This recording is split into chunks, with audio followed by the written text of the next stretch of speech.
Hey guys, welcome back to the channel. This is story about what if Naruto gets a visit from the Sage of the Six Paths and gets part 1. Before I start, please do support for more amazing content and comments for part 2. Do consider to subscribe my channel and share my video to your friends and check out the description as well. Let's start the video. Naruto had once again failed to become a genin. He felt so down that when Mizuki told him about a makeup test he fell for it hook, line and sinker. The test was to steal the forbidden scroll and learn a jutsu from it. But it turned out that it was all a lie for Mizuki to get his hands on the scroll and frame Naruto for it. But Iruka-sensei had found him first. Which brings us to the present. Iruka, I said I would take care of you later. But I'm changing my mind. Now hurry up and die, yelled Mizuki as he prepared to throw a Fuma shuriken at Iruka. Naruto, seeing this from the trees, was frozen in fear. Iruka-sensei was going to die, and it was all his fault. He had to do something, but what? He wasn't even a genin and Mizuki was a chunin. There was no way he would have the power to stop him. Naruto watched helplessly as Mizuki threw the shuriken at Iruka. It was at that moment, when something happened that would alter the course of destiny forever. Suddenly the shuriken froze in mid-flight. Not just the shuriken, but everything seemed frozen: Iruka, Mizuki, the trees, even the wind. This left Naruto wondering just what in the hell was going on. That was when he heard it, or more precise, heard him. Do you wish to save your sensei? This caused Naruto to just about jump out of his skin. Who's there? Show yourself. The voice spoke again. It's okay. I mean you no harm, Naruto Uzumaki. Then where are you? Asked Naruto. I am right behind you, said the voice. Naruto quickly turned around. What he saw shocked him. It was an old man who stood at about 5.10, with pale red spiky hair. He had eyes of light purple with 4 rings circling his pupil, and a red tattoo that gave him the appearance of a third eye on his forehead. But the strangest thing about this man was the horns coming out of the top of his forehead. Who are you? Naruto asked, and why has everything suddenly stopped? To answer your questions in order. I am your ancestor, Hagoromo Otsutsuki. But I'm also known as the Sage of the Six Paths. And time has stopped so I can talk to you, said the man now known as the Six Paths Sage. What do you want with me, old man? Asked Naruto. I came to ask you, do you wish to save your sensei? Repeated the old man. Of course I want to save Iruka-sensei, but how can I? Asked Naruto, looking up at the old man. Do you see my eyes, Naruto? Naruto nodded. They are called the Rinnegan. Almost all bloodline come from these eyes. At this, Naruto's eyes got big as pancakes. You see, Naruto, I was the one who invented ninjutsu. I was the first ninja. I am willing to give you my power if you in return promise me something. What do I have to promise you, old man? Asked Naruto doubtfully. He had already been made a fool of once today. He wasn't going to do it again. Nothing too bad, I assure you. I just want your word of honor, that you will use this gift and bring peace to the world. And that you will always stay true in your heart, said the old sage with a smile on his face. Power corrupts, and absolute power corrupts absolutely. Is that all? Naruto thought. You have my word, old man. If there is a way to bring peace to this world, I will find it. And I will always be true to myself no matter what, believe it. At this the sage burst out laughing. After a minuet he said, okay, now there are a few things you should know. First, when time starts up again you will not be in full control of yourself. Your eyes will act on their own accord to save your sensei. Secondly, after you go home tonight, your eyes will teleport you to my temple, where you will train in the use of your eyes. While you are there, time out here will stop. Kind of like it is now. Are you ready, Naruto? Yes, said Naruto. Alright, close your eyes, Naruto. Naruto did as he told and closed his eyes. Back to the present. Now hurry up and die, yelled Mizuki as he prepared to throw a Fuma shuriken at Iruka.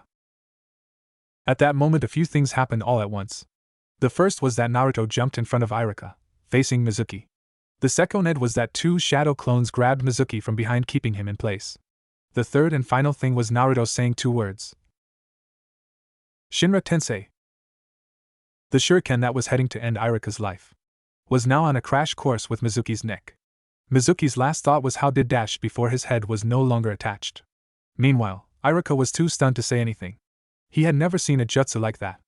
And to top it all off, Naruto had also used an A-rank clone jutsu. It was after that last thought that Naruto fell to his knees, unknowingly canceling out the Rinnegan. Naruto, are you okay? Asked Iruka, worried. What happened, sensei? Asked Naruto, weakly.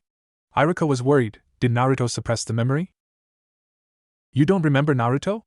Asked Iruka softly, putting his hand on Naruto's shoulder to try and comfort him. The last thing I remember is Mizuki throwing that shuriken at you, lied Naruto. He didn't think it would be a good idea to say the last thing he remembered was speaking to his dead ancestor. At that moment, Naruto happened to look up and see the headless corpse of Mizuki. Was I the one who killed Mizuki? Asked Naruto sickly. Iruka didn't know how to respond to that. Taking his sensei's silence as confirmation, Naruto did what came natural. He threw up. After spilling all the ramen he had that day, Naruto looked at his sensei. I didn't mean to, sensei. You have to believe me, said Naruto. I believe you, Naruto. But you need to understand you did nothing wrong. Mizuki was going to kill both of us. You took his life to save mine, Naruto. It's sad that you have to face your first kill at such a young age. But that is the life as a ninja. We are sometimes called to take life in order to defend life. I tell you what, Naruto, close your eyes.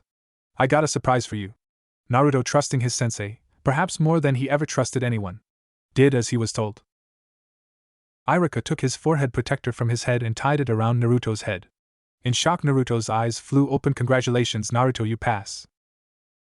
Naruto was so filled with emotions that he forgot about Iruka's injuries and threw his arms around him in a hug/tackle. OW, cried Iruka. Sensei, you're injured, came Naruto's intelligent reply.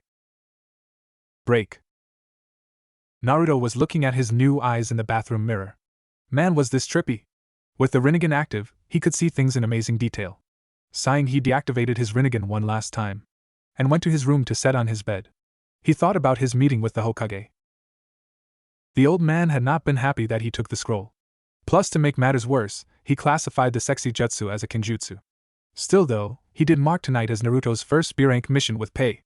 Luckily no one really saw him use his Rinnegan. So they thought it was the Ninetales acting up because of all the stress. And Naruto was not about to correct them. He'd like to keep the Rinnegan a secret for as long as possible. He was about to lay down when suddenly it felt like he was being pulled into something. The air around him started to distort, like water running down a drain. The next thing Naruto knew, he was in a long dark hallway. At the end of the hallway was a door. It was the only door Naruto could see, so he started walking toward it. Upon opening the door, all Naruto could see was bright white light. Welcome to my temple, Naruto.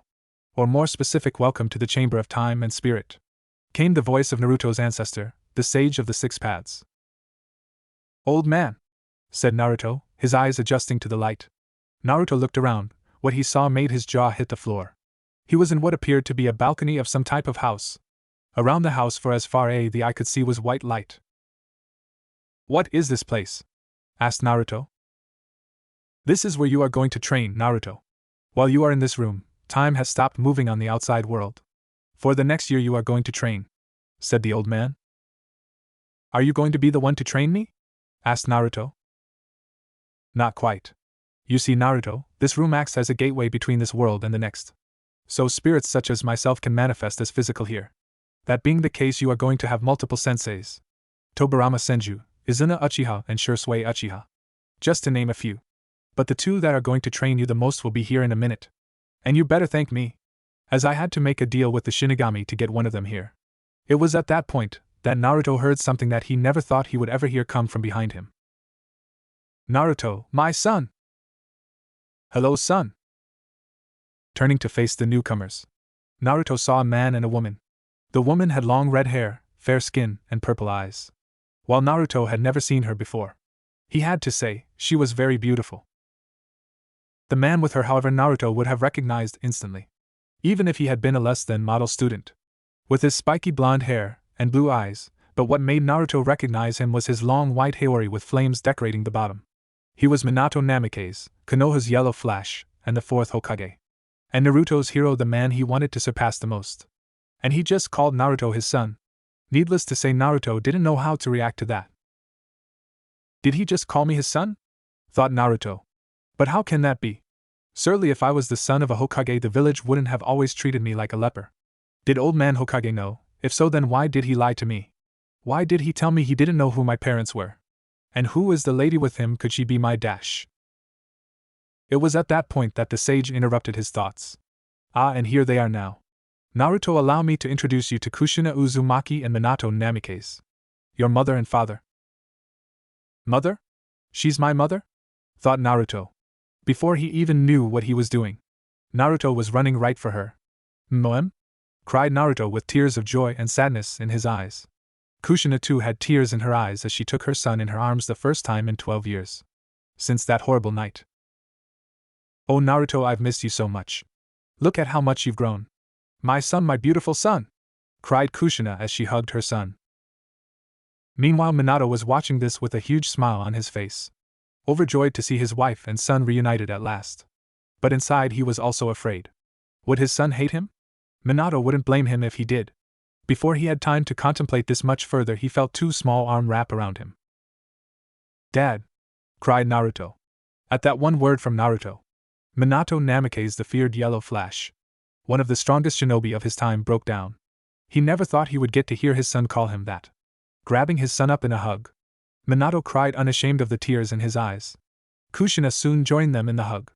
The family that had been so tragically torn apart 12 years before were together at last. While this was going on, the sage of the Six Paths was smiling. This more than the training was why he was willing to make a deal with the Shinigami. Speaking of the deal he made, the sage looked at the blade in his hand. It was a black ninjato. For the most part it was quite unassuming. But aren't the most dangerous things often unassuming? He just hoped Naruto would go along with this deal. Naruto couldn't believe it. His mom and dad were here. Not only that, but the fourth Hokage was his dad. But Hawata, babbled Naruto incoherently. You must have so many questions, huh, Naruto? Said Minato understandingly.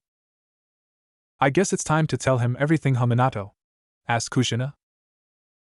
And so they did. They told him everything that happened on the night he was born. From the man in the mask to Minato sealing the nine tails in his son, and why he felt that he should. Naruto sat perfectly still for perhaps the first time in his life. After hearing his parents' story, he could understand why they did what they did. He felt himself letting go of the small amount of resentment that he had felt since finding out about the nine tails. Finally, after what felt like hours, but was only moments, Naruto spoke. Thank you for telling me the truth, Mom, Dad. I think I can understand your reasons and I forgive you. I know now you did what you had to do to save both me and the village. But I have to tell you, I will never forgive the man in the mask, said Naruto with a look in his eyes that had no place on a 12 about to be 13-year-old. It was a look that promised pain to the one who had cost him so much. Seeing this look, Minato spoke. I can't ask you to forgive him, Naruto. Not when I myself am incapable of doing so. But please don't become so consumed with revenge that it becomes your only reason for living, pleaded Minato.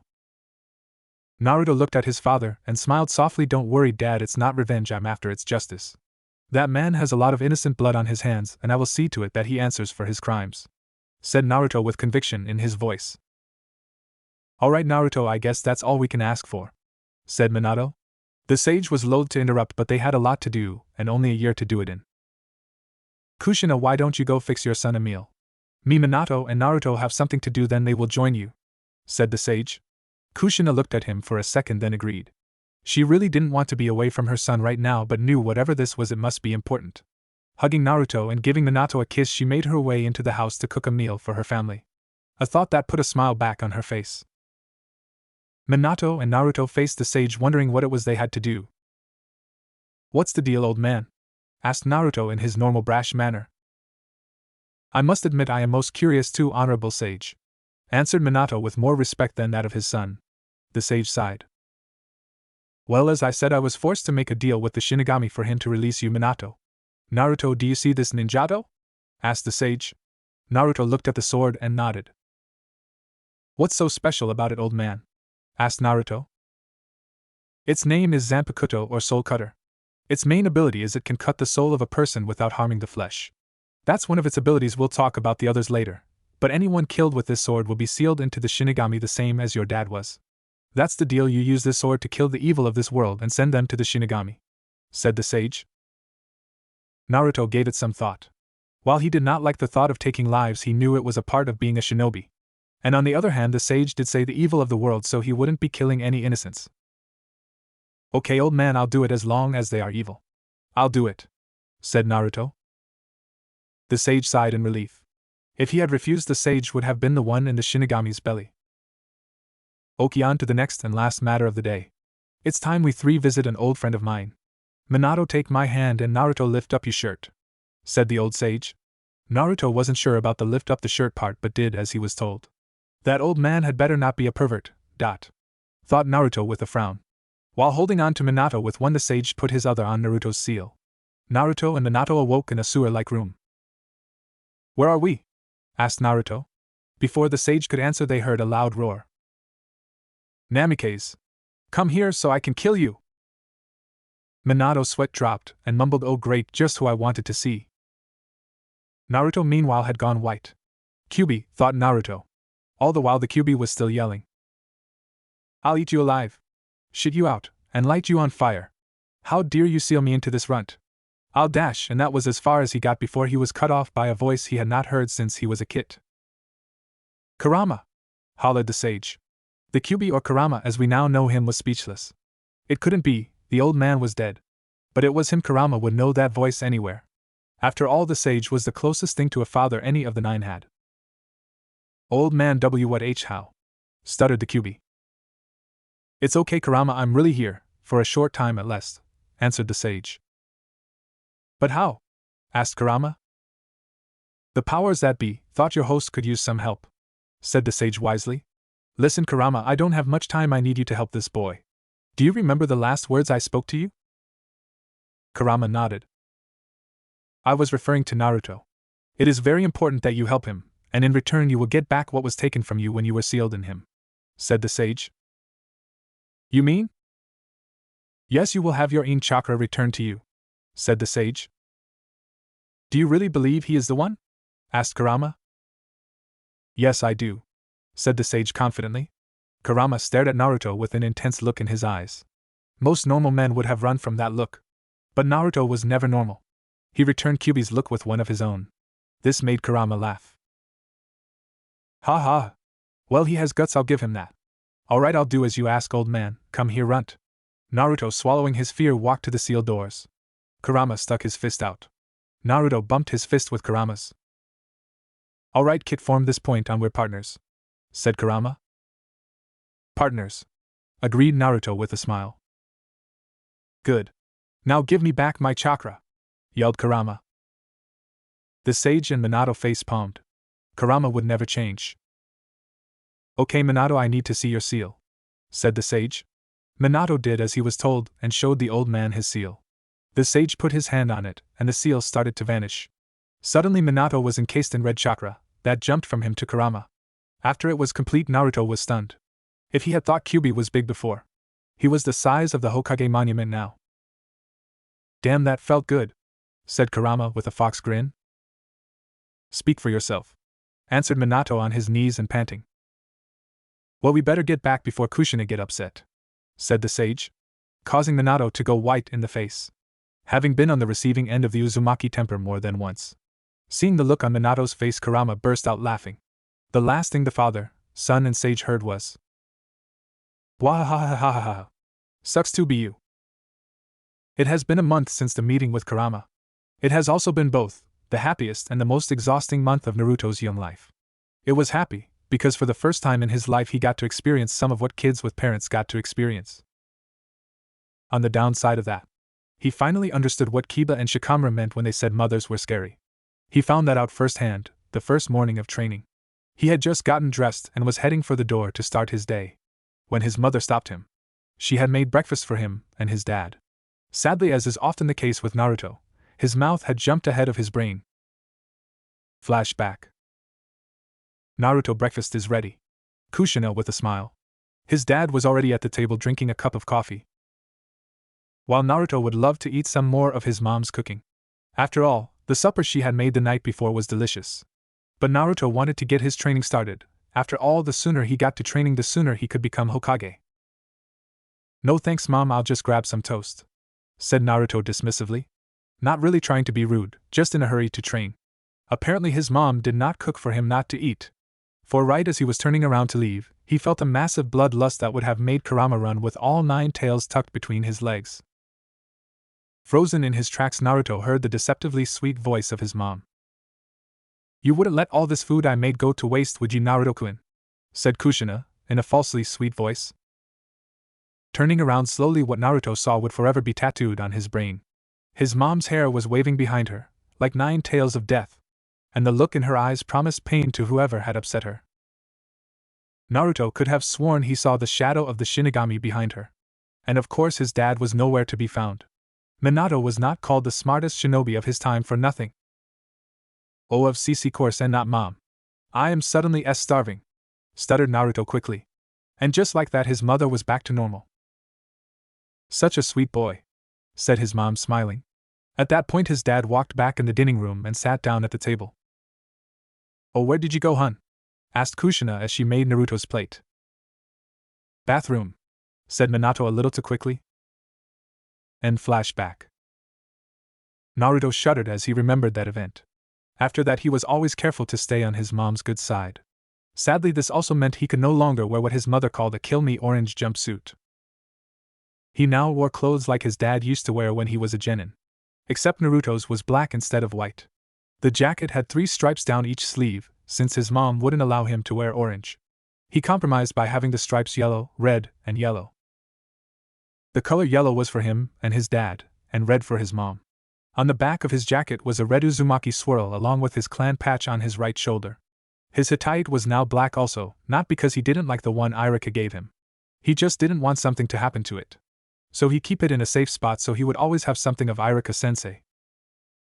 Naruto got up and stretched. Sighing softly, he wasn't lying when he said this last month had been exhausting. His new senseis were real taskmasters. They all pushed him to his limit, and then some. None more than his mother. Kushina loved her son more than life itself, as she proved when she jumped in front of Kurama's claw to save him. But she saw no reason for her son to be the dead last of his class. It would have been different if he had a handicap or something. But just not paying attention was not a good reason. So while Naruto was out training, a group of 20 clones would stay with Kushina. She would have them learn math, spelling, and history, both clan and village. And on top of all that, she would still drill him in the Uzumaki ceiling style at night. Naruto would go to sleep at night, feeling like his head was going to explode. And that was just from his mother. His dad, on the other hand, while calmer and more calculating, liked to push him just as hard. He would always tell him, if you wish to become Hokage, you first have to know your limits so you can push yourself past them. His dad was full of sayings like that. For instance, to master one's enemy, one must first master himself. Or the true test of skill isn't ending a fight with one hit. It's ending the fight without having to hit. His dad would make a shadow clone of himself that would take a group of Naruto's shadow clones off to train in his wind element. Thanks to the Rinnegan, Naruto had all 5 elements. But his father said to focus on one for right now. Naruto chose wind because that was the one that both his parents had. Minato was also teaching him his signature techniques, the Rasengan and the Flying Thunder God. Though Minato did explain that he could only learn the theory behind the Flying Thunder God until he got a good grasp on sealing. While his clones were off learning all that his 6 senseis had to teach him, Naruto and the real Minato would work on his speed, strength, and taijutsu. His dad put gravity seals on both his ankles and wrists. From what he understood about them, they didn't increase the gravity so much as it just increased the resistance to his arms and legs, making it harder to move. When Naruto asked what the difference is, his dad told him. For example, Naruto, if you weighed 94 pounds before you put the seals on, you would still weigh 94 pounds after you put them on. It would just feel like you've got an extra 20 or 30 pounds on you, said Minato. When Naruto had asked, why not just use real weights? His dad explained that say Naruto got up to the weight of 200 pounds on each limb. That's a total of 800 pounds plus his body weight. And that most tree branches could only take a couple 100 pounds before snapping. His favorite training done with his dad was when they would stop for lunch. While they ate, his dad would tell him all about being Hokage, what he did, why he did it, and he would go over the finer points of being a leader. When lunch was done, they would play a game of shogi or go. His dad said it was to help him learn strategy, but all Naruto cared about was that he was getting to play a game with his dad. While all that was going on, Naruto also had groups of clones with his other senseis. Hashirama sensei would teach him how to use his yang release to mix water and earth chakra to get wood release. He would also teach him some basic medical ninjutsu. Luckily, Naruto's Rinnegan gave him perfect chakra control, or else Naruto doubted he would have had any luck with it. Medical jutsu was really hard even with perfect chakra control. Tobirama-sensei was the complete opposite of his older brother Hashirama. Where Hashirama, the god of shinobi, was goofy, happy, and a bit laid back, Tobirama was a real hard ass. Not that Naruto would ever tell him that. Naruto loved his health too much. Tobirama-sensei would teach Naruto a few water jutsu, but for some reason would not allow Naruto to use his Rinnegan's ability to copy jutsu. Something about too much like the Sharingan and those damn Uchiha. Whatever that was about. Tobirama-sensei also taught him the tree walking and water walking exercise. But the best thing Tobirama would teach him was how to use a sword. Once a week the real Naruto would go with him to learn how to use his sword. Tobirama said it was a skill that any shinobi worth their salt should know. Between his Uchiha senseis, Naruto liked Shisui the most. Shisui, he learned, was a die-hard leaf shinobi. He was quiet and reserved but also kind. It was through talking to Shisui that he found out what really happened to the Uchiha clan. Flashback. So Naruto, tell me about yourself. Do you have any friends back in Konoha? Asked Shisui in his usual soft and calm voice. A few. I mean, there is Kiba. He's kind of a loud mouth like me, but he can be cool sometimes. Then there is Choji, he's nice to me for the most part. But that's just him, he's nice to anyone as long as you don't call him fat. Then there is Shikamaru. He may be the laziest guy I know, but he is always willing to ditch class with me, answered Naruto. Is there anyone else? Asked Shisui with a knowing look in his eye. Naruto thought for a minuet. Well, I suppose there is Sasuke. But he is more of a rival than a friend, said Naruto with his head down. I was hoping you knew him, Naruto, said Shisui. Why? Asked Naruto. Because he is my best friend's little brother, said Shisui. At this, Naruto's eyes got big and he was about to say something, but Shisui stopped him. Listen, Naruto, what I'm about to tell you. You can never tell Sasuke, he would not take it well, said Shisui, and so he told Naruto all about the Uchiha massacre. After he was finished speaking, Naruto was stunned. You mean Itachi killed his whole clan to prevent a coup? Asked Naruto with his jaw all but on the floor. Yes, Itachi loved the Leaf Village so much that the only one he could not bring himself to kill was his baby brother, said Shisui with a sad look on his face. Naruto was now deep in thought. Could I kill my whole clan if I had to? Naruto asked himself. He honestly didn't know if he could. Wow, Itachi would have made a great Hokage, thought Naruto. But something was bugging Naruto. Shisui-sensei, why did the Uchiha clan want to take over the village? Asked Naruto. What you have to understand, Naruto, is that very few people trusted my clan. When Madara Uchiha betrayed the leaf, lots of people wondered if we would too. That mistrust grew slowly over time. Have you ever noticed how there has never been a Uchiha as Hokage? But it all came to a head when the Kyuubi attacked. People began to think the Uchiha were behind it. So our standing and treatment in the village lowered considerably. So much so that they moved us to a corner of Konoha so they could keep a better eye on us. After a while it just got to be too much. Was my clan in the right? No. But neither was the village, said Shisui. Naruto nodded, he could understand that. Then a thought struck him. Why did the villagers think your clan was behind the Kyuubi attack? Asked Naruto. Well, two reasons really. The first is that it was and is a well-known fact that Madara could control the Kyuubi. And the second is that on the night of the attack, the Kyuubi's eyes had a Sharingan in them, said Shisui. Naruto thought of the masked man. Just another reason he needed to die. Naruto knew that it was not Madara as his father first thought, because Madara's soul was in hell. The old sage confirmed this. Shisui-sensei, I promise you I will bring the one responsible to justice, said Naruto with fire in his eyes. Shisui smiled and said, I would like you to promise me something else instead. What? Asked Naruto. Sasuke's mom would like you to try to keep her son from falling into darkness. This request comes straight from her, said Shisui. Naruto thought long and hard on this. Finally Naruto looked Shisui in the eyes. Okay, I promise to do my best. But I want it on record that I still think he is a jerk, said Naruto. This caused Shisui to chuckle. Oh yeah, one other thing Mikoto-sama would like you to do, said Shisui. What that? Asked Naruto. If you are to ever run into Itachi, to tell him that she and his father still love him and that they understand, said Shisui. Naruto nodded in agreement. End flashback. Shisui-sensei would train Naruto in Genjutsu, and he also taught him the leaf body flicker jutsu. Naruto really liked Shisui and had begun to think of him as a big brother. He was always willing to share his wisdom with Naruto. He was the one who told Naruto that to become Hokage he would need to be acknowledged first, not the other way around. The only sensei Naruto did not like in the slightest was Izuna Uchiha, the younger brother of Madara. Izuna was not happy to be there. He made it known on many occasions that the only reason he was training Naruto was because the sage ordered him to. Izuna was to train Naruto in the Sharingan and Mangekyo Sharingan aspects of Naruto's Rinnegan. So far the only one of the Mangekyo's techniques that Naruto could use was Tsukuyomi. But even then he could only hold it for a day. Something Izuna-sensei never missed a chance to mock him about. One thing was for sure, this promised to be an interesting year. Fin. Naruto was looking at himself in his mirror. Naruto would never consider himself vain, but he liked what he saw. He had grown in the last 6 months. He now stood at 4'11" and he was still growing. I guess mom was right about eating healthy, thought Naruto to himself. Though Naruto would always love his ramen, his mom had been making him eat a more balanced diet. While not always the tastiest, he couldn't argue with the effects. Naruto had lost a lot of the baby fat around his face, making him look more mature. His mom said that he would have to fight off girls with a stick, making Naruto blush. His dad would just laugh. The thought of girls made Naruto frown a little. The downside of having his intelligence increased was he could now see things that he had previously overlooked, and that brought on thought of Hinata Hyuga.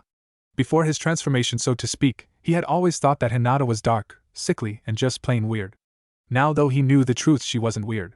She was shy. The blushing, the stuttering, and fainting all made sense to him now that he thought about it. What hadn't made sense to him was why it seemed to be worse around him. So Naruto had what he thought was a good idea. He would ask his mom. I mean, look at it from his perspective. His mom was a girl, and so was Hinata. So surely his mom would know why she would always blush and faint around him. Yeah, that turned out great, thought Naruto sarcastically. It turned out his mom didn't know why Hinata would blush and faint around him, and she took great pleasure in explaining it to her son, then teasing the life out of him. It's not my fault I didn't know. It's not like I got a lot of experience with girls, thought Naruto. The problem with knowing about Hinata's crush on him was that Naruto wasn't really sure how he felt for Hinata. When I get back, I'll try to get to know her. If all it turns into is friendship, that's fine by me, thought Naruto. Another girl Naruto thought of was Sakura Haruno. Sakura was his first crush, and while he always thought she was pretty, looking back, her attitude left a lot to be desired. Truthfully, when Naruto first got a crush on her, she wasn't so bad. But that was before she became obsessed with Sasuke. But now there's a word for girls that act like her, and it starts with a B. Still, Naruto didn't hate her, but she would be in for a shock the next time she went to hit him. Shaking his head clear, Naruto decided to focus on other things. His training was coming along wonderfully. In the last 6 months, Naruto had gotten a good enough grasp on sealing that his dad decided to start teaching him the Hiraishin. Naruto liked Hiraishin because, unlike Kamui, Naruto did not have to have his Jujutsu active to use it. Kamui, which while more versatile than the Hiraishin, was not as fast. It took a couple of seconds for the Kamui vortex to pull you in and allow you to come out the other side, while Hiraishin was instantaneous. The downside of the Hiraishin was the need for jutsu markers. The marker worked like a reverse summon, which was where his father came up with the idea of Hiraishin. Another downside was the fact that the reason the Hiraishin so deadly was his father combined it with his own deadly speed and reflexes. Someone who was slow and clumsy would be just as likely to get themselves killed than as to kill their enemy. Naruto's skill with his Jujutsu was increasing by leaps and bounds. He had already awoken 3 of the 6 paths of the Rinnegan. The Deva path, which allowed him to control attractive and repulsive forces. The Azura path, which allowed Naruto to augment his body with mechanized armor. And the Preta path, which allowed Naruto to absorb an infinite amount of chakra. Naruto can also absorb most jutsu using this path, making it great for defense. On the Sharingan aspect of his Rinnegan, Naruto could now use Kamui, Tsukuyomi. Though Naruto could only hold someone in it for about a day and a half, it would seem that Genjutsu was never going to be his strong point. Amaterasu, and he had even had limited success with Shursui Sensei's signature jutsu Kodo Amatsukami. And last month he had awakened Susanoo in a particularly vicious spar with Izuna Sensei. Naruto shuddered at the memory. He wasn't sure spar was the right word for it. Flashback. Fire style, great fireball jutsu, shouted Izuna, sending a huge fireball at Naruto. Naruto was already going through hand signs. Water style, water encampment wall, shouted Naruto, silently thanking Tobirama Sensei for teaching him that jutsu. Sadly, while Naruto was focusing on stopping the fireball, Izuna used that to his advantage. In a blur of speed, he appeared behind Naruto, landing a solid kick to Naruto's side. Naruto was sent flying through the air. When Izuna-sensei told Naruto that they were going to try to awaken Naruto's Susanoo, Naruto had thought that he would be meditating like he did to awaken his paths. He had not expected Izuna to come at him like a man out for revenge. It did not help that Naruto had only been in one real fight, whereas Izuna had been fighting in life or death battles since he was a boy. Naruto flipped in midair to control his fall, allowing him to land on his feet, while Naruto's Rinnegan allowed Naruto to both read and predict Izuna's movements. Naruto just did not yet have the speed to counter. Naruto's only choice was to try to keep this battle ranged, where his Rinnegan did give him an advantage. Going through the hand signs of a jutsu Shursui sensei taught him. Naruto shouted fire style, roaring flame sphere, sending the deadly fireball at Izuna. Izuna's eyes widened at the size of the fireball coming his way, quickly jumping to the side to avoid the ball of flaming death, which was what Naruto wanted from the start. Noticing that the ground he was on was no longer solid, Naruto having used the hidden Bog Jutsu to make him sink up to his shins. Before he could get himself out, he heard Naruto's voice call out. Wood style, tree bind eternal burial, causing a tree to grow around Izuna, keeping him in place. Naruto sighed in relief. Got him, he thought, which was good because Naruto didn't think could have lasted any longer. This fight had been going for a while. Naruto had never felt this beat up in his life. Limping his way to Izuna cautiously, Naruto was halfway to him when Izuna turned into 1,000 black butterflies. Genjutsu? Thought Naruto. When did he dash? Before Naruto could finish his thought, Izuna appeared in front of him with murder in his eyes. He had a ninjato in his hand heading straight for Naruto's heart. Naruto didn't have the time or energy to dodge, closing his eyes in acceptance. I'm sorry, Mom, Dad, thought Naruto as he waited for the blow that would end him. But it never came. Opening his eyes, what Naruto saw shocked him. Blocking the blade was an ethereal-looking ribcage with what looked like red-orange flames around it. We're done for today, said Izuna, his murderous look now gone, leaving his face in its usual impassiveness, but Naruto saw something strange in his eyes. Could that have been pride? End flashback. Shaking his head, Naruto left his room to face whatever the day threw at him. Time skip. It had now been a year since Naruto had started his training in the Spirit and Time Chamber. In that year, Naruto had changed a lot. He now stood at a respectable height of 5.2. His hair had grown longer, looking similar to his father's but different enough for Naruto to still be his own person. And it looks like Menma's from Road to Ninja. His face was leaner, and he now had a serious look in his eyes that he lacked before. Yesterday he said his goodbyes to all of his senseis at a going-away party in his honor. All his senseis were there, even Old Man Sage came to wish him well. The party was a lot of fun, well, except for the fact that Izuna-sensei and Tobirama-sensei kept glaring at each other all night. He had become close to all of his senseis, even Izuna-sensei.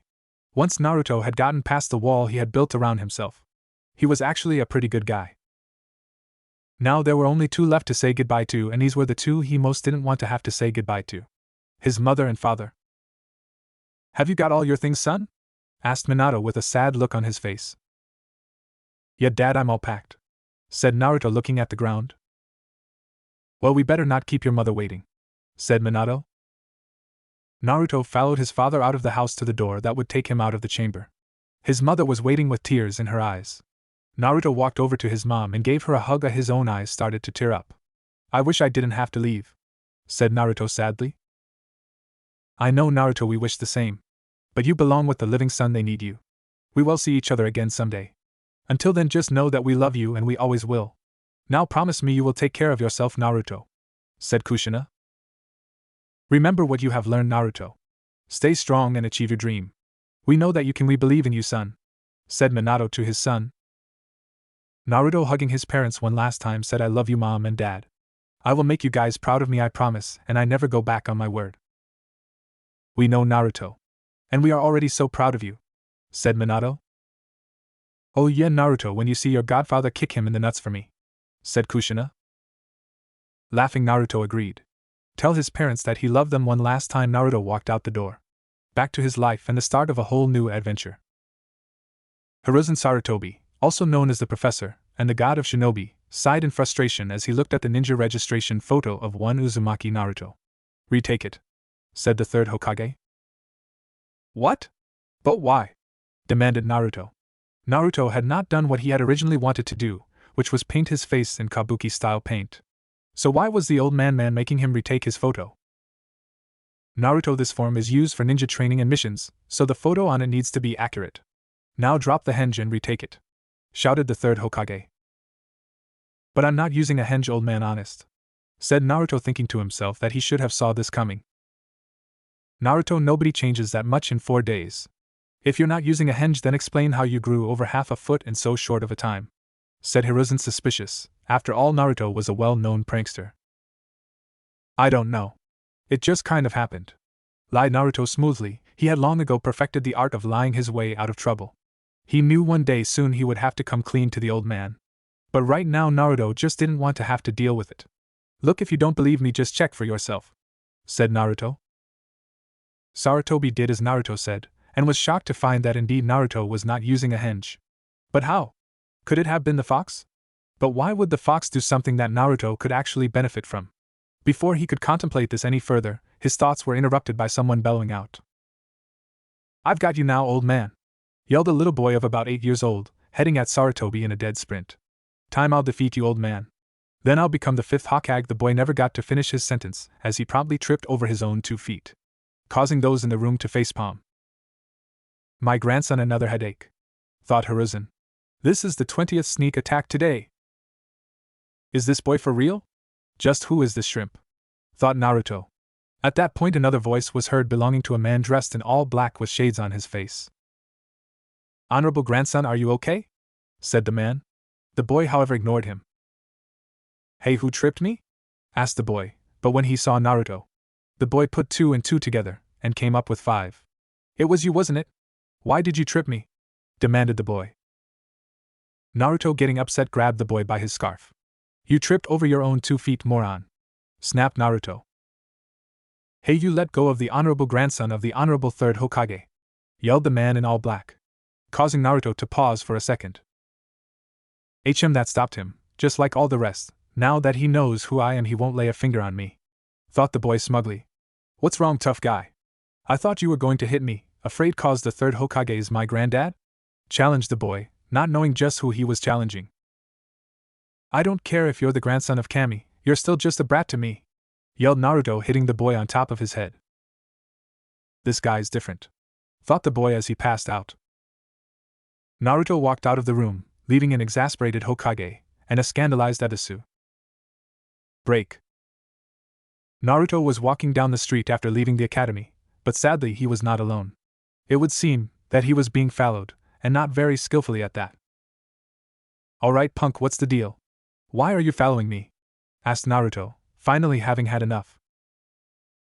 So you saw through my disguise, huh? The rumors about you are true, you are good. Alright, from now on I'm your apprentice, and you're my trainer. Then you can show me how to do the sexy jutsu you used to defeat my grandfather, said the boy in a hurry. Whoa, who said anything about training you?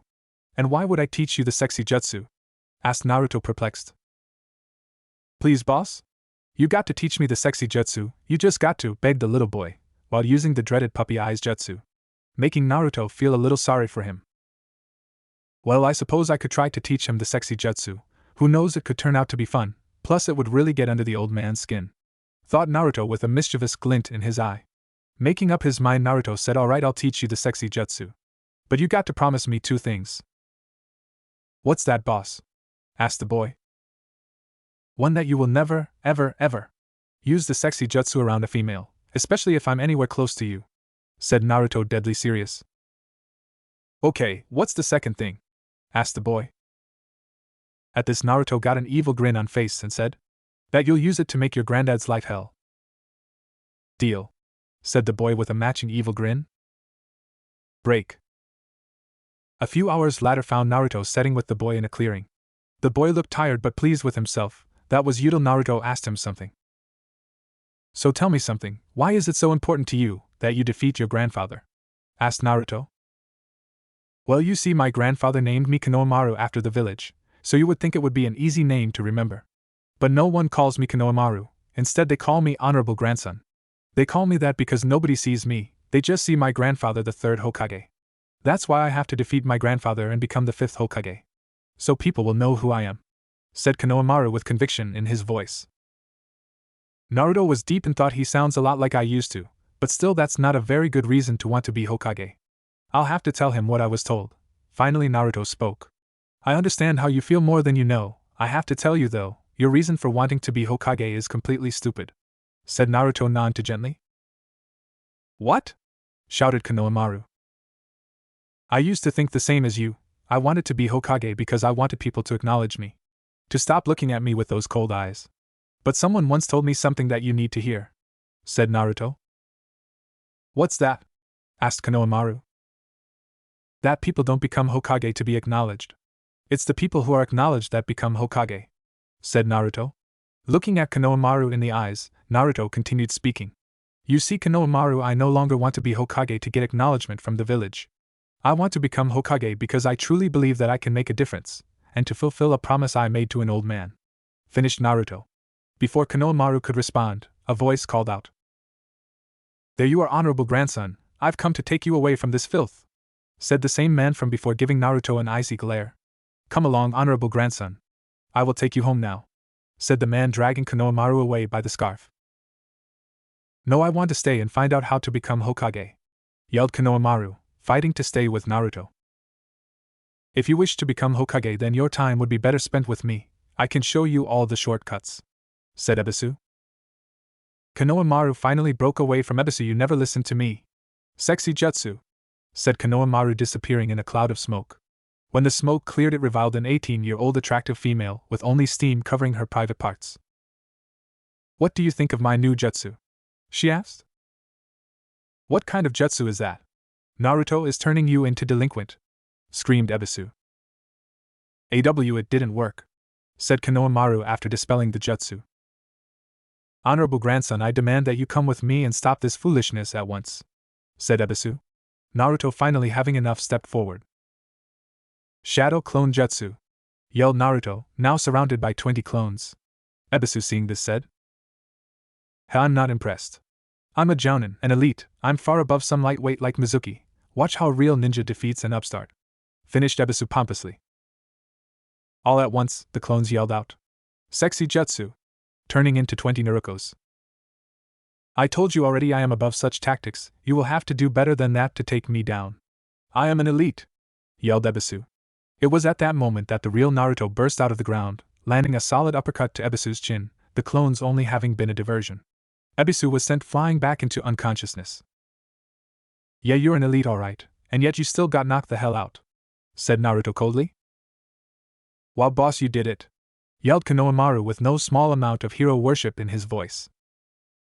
"Yeah, hey, listen, Konohamaru. I've got to go home now. I'm finding out who my sensei is going to be tomorrow. But remember what I said about becoming Hokage, there are no shortcuts to it, okay? If you want to be Hokage, you have to become strong, and that takes time and hard work. You got a long road ahead of you full of sweat and tears, but if keep at it, you'll make it one day. You and me will fight for the title of Hokage," said Naruto. "Fine then, from this moment on we're rivals," yelled Konohamaru, but inside he was smiling. He had finally met someone who saw him for him, and not his grandfather. "Haha, you got it, Konohamaru," chuckled Naruto as he walked away. Unknown to them, was that someone had been watching them the whole time. "You're finally growing up, huh, Naruto? Not only did you manage to knock out Ebisu with a clever strategy, using those clones and that ridiculous jutsu to disguise that you were burrowing underground, getting under Ebisu's guard and landing a knockout hit, but you've also got through to my grandson, something I myself have been unable to do. Way to go, Naruto, you may just achieve your dream after all," thought the third Hokage with a smile. Break. Naruto was making his way to the classroom to find out who his sensei and team were going to be. He had on his black jacket and paints, mesh undershirt, black sandals and forehead protector, and finally he had Zanpakuto strapped to his back. Unfortunately, Naruto had slept in a little bit, so he was running behind. Opening the door to Irika-sensei's classroom, he found Irika standing in front of the class talking. When he walked in, the class fell silent. "Sorry I'm late, Irika-sensei, I didn't hear my alarm go off," said Naruto. That's okay, Naruto, we just started anyway, go take a seat," said Irika. Irika was not as stunned as everyone else, the Hokage having told him of Naruto's change, but hearing it and seeing it were two different things. You could barely recognize him. When Irika last saw Naruto, he stood at 4 feet 7 inches, and now he had to be at less 5 square feet, and that was not the only thing that had changed. Naruto's hair was longer, framing his face, he had lost most of his baby weight, making him look more mature, and last but not least, there wasn't a spot of orange on him. In short, he looked like a mini fourth Hokage. Iruka wasn't the only one stunned by Naruto's change. That's Naruto? When did he get so hot? Thought a girl with pink hair. Chow my Sasuke is still way better, thought inner Sakura. I like Sasuke not Naruto, I like Sasuke not Naruto, I like Sasuke not Naruto, chanted a blonde girl in her mind. Naruto, thought a girl with lavender eye dreamily, as a small bit of blood dripped out of her nose. Thought a boy with a high collar jacket and sunglasses on. I bet I could still kick his ass, thought a boy with a dog on his head. And guess who? He must be eating some good food if he grew that much. I wonder if I can get some, though a boy who was on the larger side. Troublesome, thought a boy with a pineapple for a haircut. Naruto was looking for a seat, the only one he could find open was beside Hinata Hyuga. I wonder if she will faint, thought Naruto. Hey Hinata, do you mind if I sit beside you? Asked Naruto. Of course I don't mind, screamed Hinata in her head. SS sure na Naruto, I don't mind, said Hinata shyly. As Naruto sat down at his desk, he was deep in thought. Man, there has got to be something I can do about her shyness around me. But what? Wait a minute. That's it, I got it. I would work, but I won't do it unless she agrees to it. Naruto was so into his thoughts that he almost missed his name being called. Team 7, Naruto Uzumaki, Sakura Haruno, and Sasuke Uchiha. Oh, just great, I really should have known, thought Naruto. Meanwhile, he saw Sakura giving Ino a smug look. Probably just gloating that she is on Sasuke's team. Thought Naruto. Hinata looks kind of down. She must have been hoping to get on a team with me. Hoping to cheer her up, he sent her a heartwarming smile. Naruto is smiling at me, thought Hinata as a huge blush rose on her face. Seeing the blush, Naruto thought she looked kinda cute. Team 8, Kiba Inuzuka, Hinata Hyuga, and Shino Aburame. Hinata was too busy thinking about Naruto's smile to care. And Team 10 will be Ino Yamanaka, Shikamaru Nara, and Choji Akimichi. Alright everyone, we will now have lunch. Afterwards you're to come back here and meet your senseis. Good luck everyone, said Iruka, dismissing the class to go eat. Hey Hinata, would you like to eat lunch with me? Asked Naruto. Naruto's asking me to eat lunch with him? Thought Hinata, shocked. SSSS sure, and Naruto, answered Hinata. Naruto smiled a winning smile at her, and led her to a small clearing where they started to eat their lunch. The whole time Hinata had a huge blush on her face, and was doing her best to keep from fainting, all the while wondering how she got so lucky. Finally Naruto asked her what he brought her here to ask. Hey Hinata, if I said I had a jutsu would increase your confidence, what would you say? Asked Naruto, looking at the ground. Hinata thought that was a strange question, but answered anyway. After all, she would love to be a more confident person. I would say TT teach it TT to me, finished Hinata, trying to sound humorous. Naruto laughed lightly, still looking at the ground. It's not really something I can teach Hinata, it's more of a bloodline, said Naruto seriously. Hinata turned to look at Naruto. Why you mean why you're not joking? Hinata asked Naruto with a stunned look on her face. No Hinata, I'm not, said Naruto, looking at Hinata for the first time since he started speaking. Is it something you would want me to use? If not, I would completely understand, said Naruto. Hinata gave it some thought.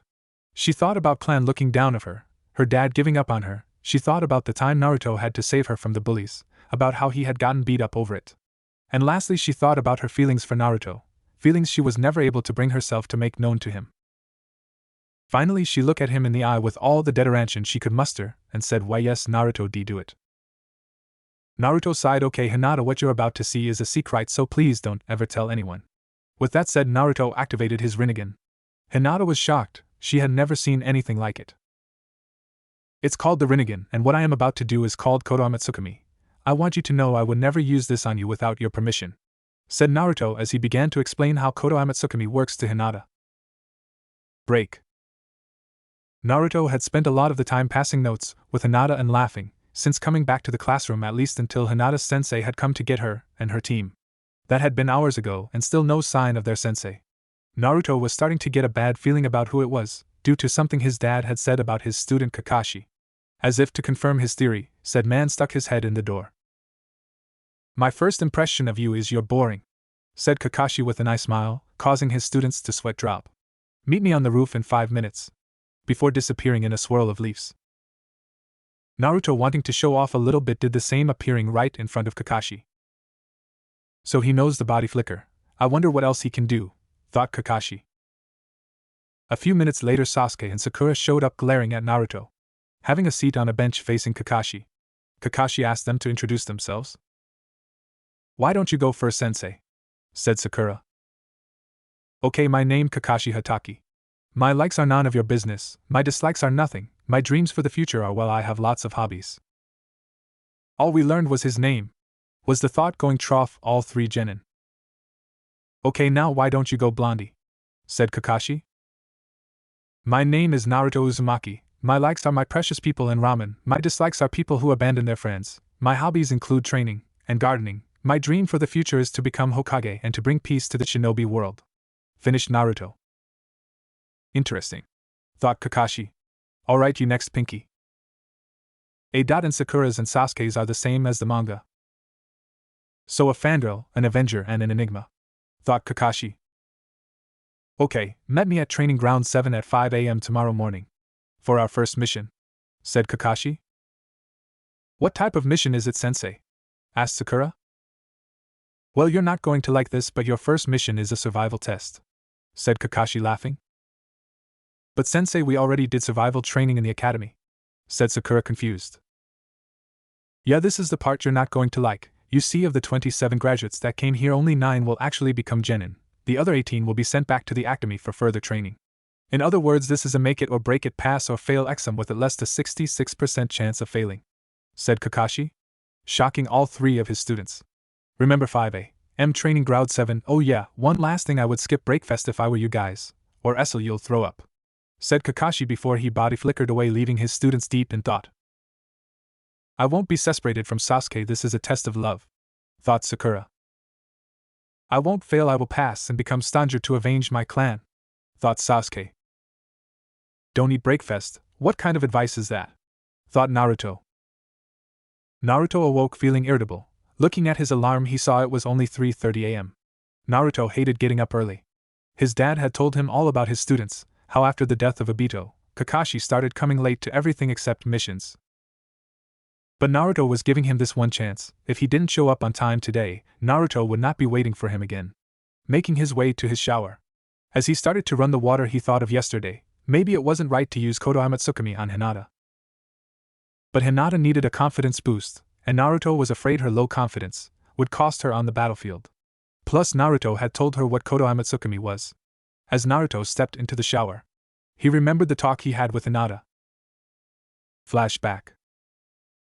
Okay, Hinata, Kodohama Tsukumi is a genjutsu that allows the user to plant false experiences, feelings, emotions, or other things of that nature into the mind of whoever he uses it on. It's quite possibly the most powerful genjutsu in the world.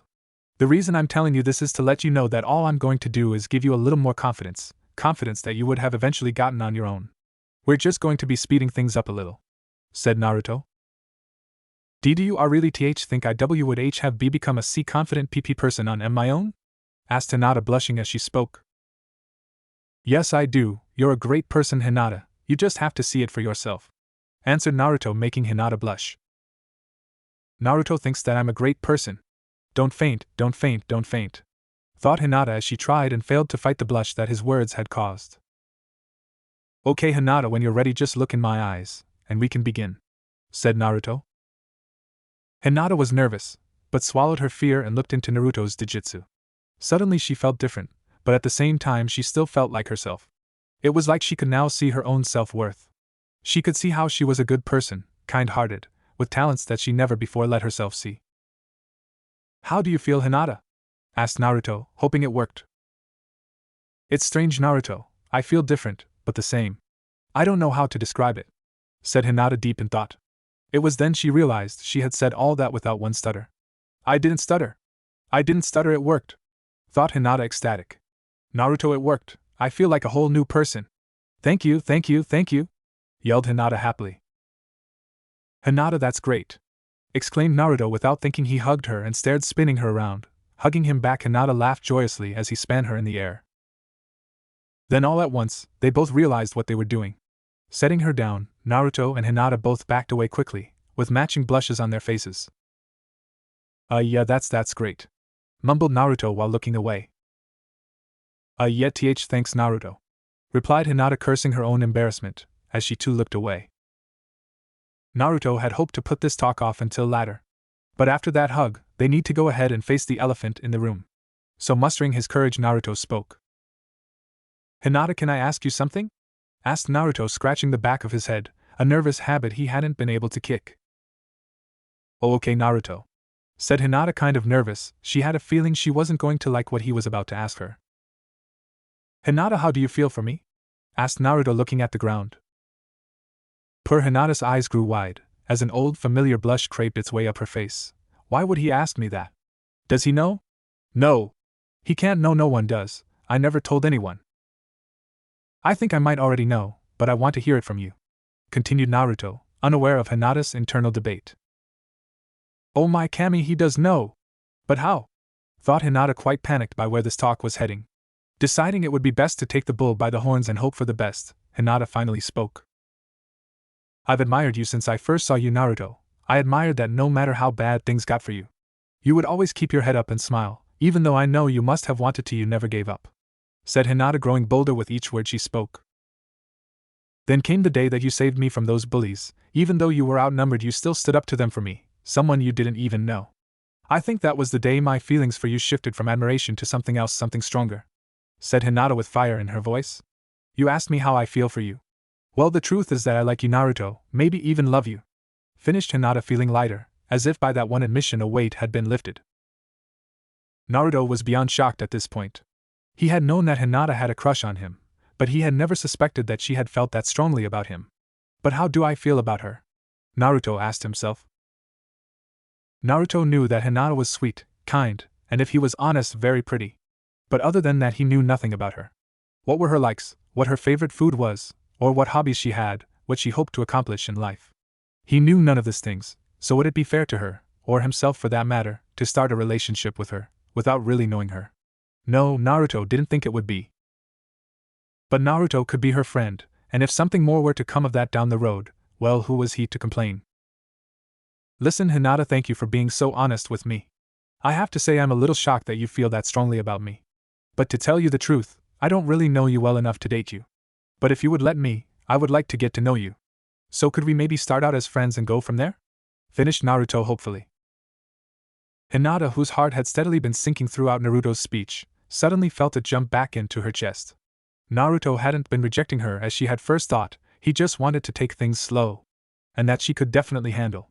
Looking at Naruto, Hinata smiled. I would like that, Naruto. I really would, said Hinata. That's great, said Naruto as he hugged Hinata. This time neither of them blushed or broke away. Soon they made their way back to the academy, smiling and laughing. End flashback. Stepping out of the shower, Naruto smiled. It was nice to finally have a friend his own age. But he also knew that sometime soon, he would have to share his secrets with her. And that thought scared him. How in the hell was he going to explain Kurama? Hey Hinata, want to go grab some ramen? Oh yeah, I also have a huge demonic fox in my gut. But don't worry, he ain't so bad once you get to know him. Somehow Naruto just didn't think that would go so well. Deciding to put these thoughts away until later, Naruto started putting on his shinobi gear. When he was done, he looked at the time and saw that it was only 4 a.m. He still had an hour till had to be at the training ground. Deciding breakfast was in order, he didn't care what his so-called sensei said. Going into battle on an empty stomach was stupid at best, deadly at worst. Making himself a breakfast of eggs, toast, and a grapefruit, with a glass of fresh milk to wash it down, Naruto began to eat. After he was finished, he sealed some ramen he cooked into a scroll. Looking at the clock, he saw it was time to make his way to the field. Walking out of his apartment, Naruto locked his door and headed to Training Ground 7, ready for whatever their sensei had in store for them. The sun had yet to come up when Naruto arrived at the training ground. Looking around, Naruto saw Sakura and Sasuke arriving at the same time, Sakura looking dead on her feet, while Sasuke just looked well like Sasuke, all broody and emo. Is sensei here yet? Asked Sakura. Naruto just shook his head no. Oh okay, said Sakura with a yawn. An hour, that's how long the three of them stood there, before Naruto figured out that his dad had not been joking about Kakashi's chronic lateness. Look guys, it's obvious that this is going to be just like yesterday. This guy is going to keep us waiting for hours again. If you two want to take a nap or something, I'll wake you when he shows up, said Naruto, surprising them both, though Sasuke refused to let it show. HN, said Sasuke. What about you, Naruto? asked Sakura, trying to be nice to Naruto for one. After all, he had not bugged her or asked for a date once since the genin exam. So she tried to cut him a little break. I'm not really sleepy anymore, Sakura. Thanks for the concern though, answered Naruto, more than a little surprised that she was being nice to him. I'm just going to stretch and work out a little to loosen up, finished Naruto. Naruto started to stretch and loosen his muscles. Without saying anything, Sasuke joined him, never one to be outdone. While Sakura sat down and watched the two boys work out, both trying to outdo the other. Boys, thought Sakura. As she watched them, Sakura couldn't help but wonder about the changes in Naruto. Not just the physical ones, but the mental ones as well. Where Naruto had once been a great big ball of annoying energy, now he was calm. Where he used to be loud, now he was quiet. Where once he was an idiot, now he seemed smart. What could have happened to him to cause such a drastic change? Deciding to just ask, Sakura spoke. Hey Naruto! Yelled out Sakura to get Naruto's attention. Naruto pausing mid-push-up. Looking at Sakura, he could tell she wanted to ask him something. So he got up and walked over. Yes, Sakura? Asked Naruto.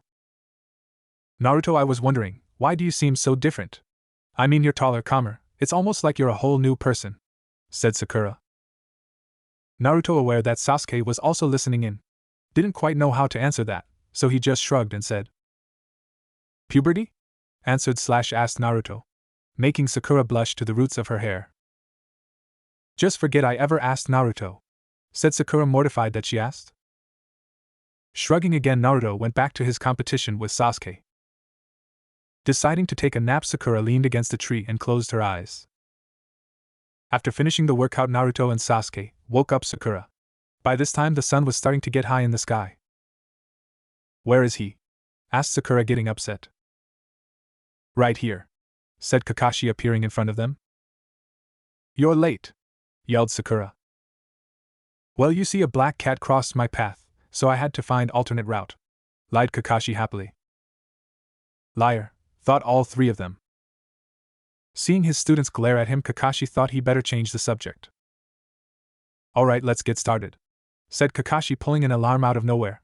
He sat the alarm on a training post. It's set for noon, you have until then to get one of these bells from me. Kakashi held up 2 bells for his students to see. Whoever doesn't get a bell before the alarm goes off will fail this test and go back to the academy. They will also be tied to the post and have to watch as the others eat lunch, finished Kakashi.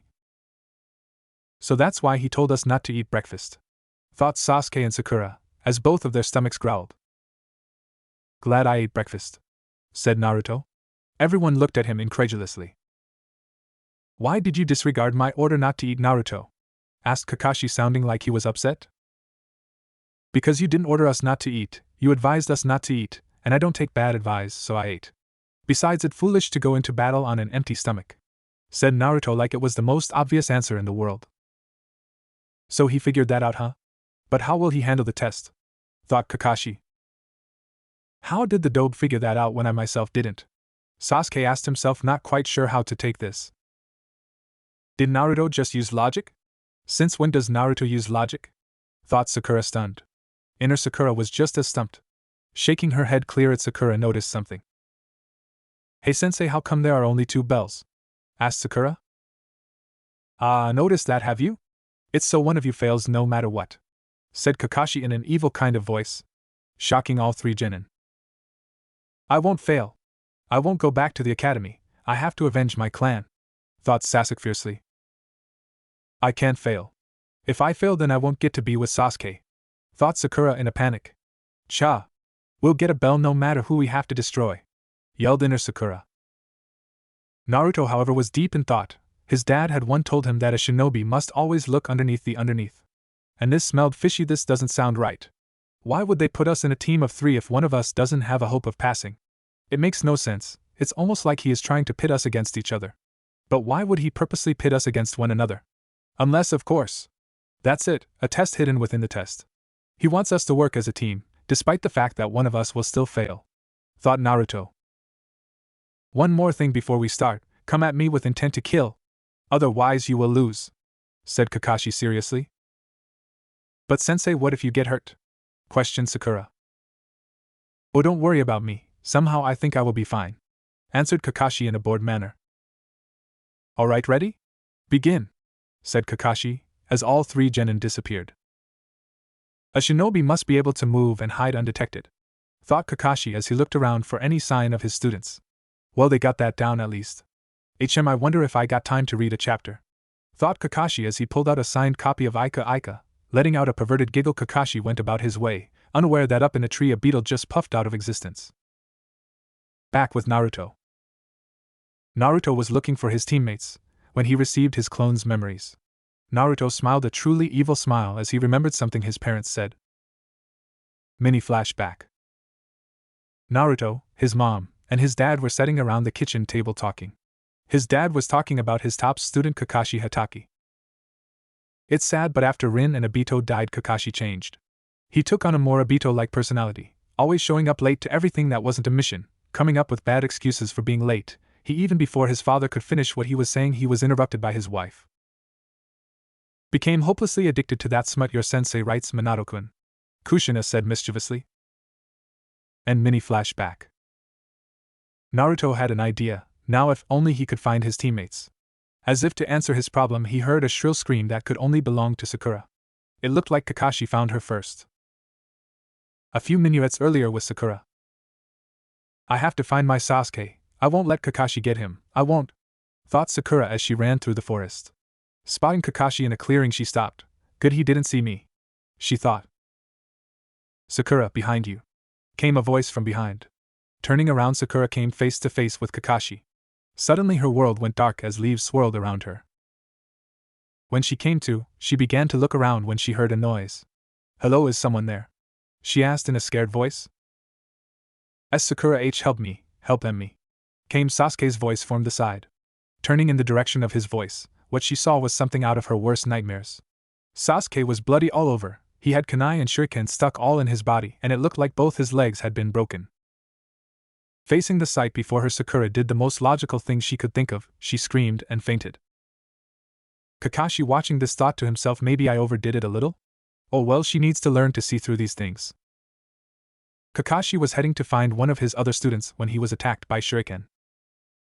Ah, and here is one now, thought Kakashi as he dodged the attack. At that moment Sasuke came flying out of the trees, running at Kakashi. Sasuke threw a right hook at Kakashi only to have it blocked. You won't take me down so easily, I'm on a whole other level than the other two, said Sasuke arrogantly, as he tried to counter with a kick only to have it blocked too. Well, your ego is definitely on a whole other level. As far as your skill is concerned, that's yet to be seen, said Kakashi. Sasuke broke away from Kakashi and threw a kunai at him. Kakashi moved to the side, only to see the kunai slice a rope. Booby trap, thought Kakashi, as he jumped to the left to avoid the rain of kunai coming at him. Looking over at Sasuke, he saw him already going through hand signs. Impossible, he thought. Fire style, fireball jutsu, yelled Sasuke as he sent a huge fireball at Kakashi, hitting him dead on. After the fire and smoke cleared, he looked for Kakashi, only to see a burnt log. Substitution? Thought Sasuke, as he heard a voice behind him. You know you really shouldn't let your enemy get behind you, Sasuke, said Kakashi. Turning his head, Sasuke saw Kakashi running at him with his hands in a tiger seal. Leaf Village Secret Finger Jutsu, 1,000 Years of Death, said Kakashi. Before Sasuke could move, he felt Kakashi's fingers hit him where nothing else ever had. His eyes widening comically, he shot through the air with tears in his eyes, while also holding on to his abused rear end. It's funny how sometimes when you experience something traumatic, your mind will sometimes go to odd places. Because all Sasuke thought as he flew through the air was, thank Kami Sakura wasn't here to see this, lest she get any ideas about him. Sasuke knew how some girls got over yaoi manga. After landing about 10 feet away, Sasuke shakily got to his feet, and began looking around. Where was Kakashi? He's not around or above me, so that must mean that he's dash. At that point, two hands burst out of the ground and grabbed Sasuke by the legs, pulling him under up to his neck. Kakashi came out of the ground in front of him. That he's below you, said Kakashi, finishing Sasuke's sentence for him. Earth style, headhunter jutsu, said Kakashi to Sasuke. Well, now you really are ahead of the others, Sasuke, said Kakashi, putting emphasis on the word head. Bye, Sasuke, called out Kakashi as he walked away, leaving Sasuke buried in the ground. Back with Naruto. Naruto had found Sakura passed out on the ground. Walking over to her, he shook her to wake her up. Sakura awoke a little disoriented. And Naruto, what are you doing here? Sakura asked. Then she remembered what happened. Sasuke! Naruto, we have to help Sasuke, he's hurt. Finished Sakura in a panic, looking around wildly for her crush. Relax Sakura, I think Kakashi-sensei just used a jujutsu to make you think Sasuke's hurt. Replied Naruto, trying to calm his teammate down. I'm sure your precious Sasuke is just fine. Finished Naruto. Coming somewhat to her senses, she agreed with Naruto. Yeah, you must be right, Naruto. I mean, there's no way my Sasuke could lose that badly. Said Sakura in all her fangirl glory. Why couldn't Hinata have been the girl on the team? Thought Naruto sadly, shaking his head to clear it of such thoughts. Naruto got back to business. Sakura, come on, we need to find Sasuke. I've got a plan that should allow all of us to pass. Follow me, said Naruto as he walked off in the direction of the fight he had heard earlier. Sakura followed him more because she wanted to find her Sasuke, than because Naruto had a plan. But if Naruto knew where Sasuke was, then she would follow him. A few minutes later, Naruto and Sakura walked into a clearing and saw Sasuke's head sticking out of the ground. It would have looked like he had his head cut off, if it weren't for the lack of blood and a body anywhere to be found. Sakura, upon seeing just Sasuke's head, once again screamed and fainted. Shaking his head sadly, Naruto couldn't help but wonder just why in the hell she wanted to be a kunoichi. Stopping to take a good look at Sasuke, who was scowling at Naruto, Naruto had to stop himself from laughing and making just a head pun. Something like, hey Sasuke, next time, stop while you're ahead. But he resisted barely.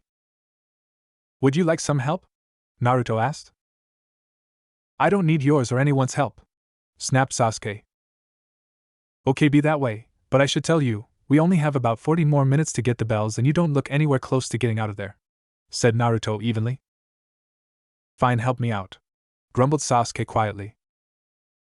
I'm sorry, what was that? I couldn't hear you, asked Naruto, though he had heard Sasuke just fine. I said fine, help me out, said Sasuke, hating to have to ask for help. Okay, just give me a second, said Naruto as he made a shadow clone. The clone made the hand seals for the substitution jutsu, effectively switching places with Sasuke. Once the clone was done, it dispelled itself. What was that? Asked Sasuke, amazed. That was the substitution jutsu. It's a jutsu that allows the user to replace their own body with, started Naruto like he was teaching a class. At least until he was interrupted by Sasuke. I know what a substitution is, though. I was talking about the clone. Not only was it solid, but it was able to use jutsu, snapped Sasuke. Oh, that was just a shadow clone, said Naruto dismissively. He was really enjoying getting under Sasuke's skin. Teach it to me, Sasuke demanded. No, said Naruto pointedly. What? Asked Sasuke, getting mad. I said and oh no, look Sasuke, even if I did teach it to you, you would need at least Jounin level chakra reserves to use it, stated Naruto, getting fed up. Are you saying you have Jounin level chakra reserves? Asked Sasuke disbelievingly. No Sasuke, I don't have Jounin level chakra reserves, said Naruto. I knew it, said Sasuke arrogantly.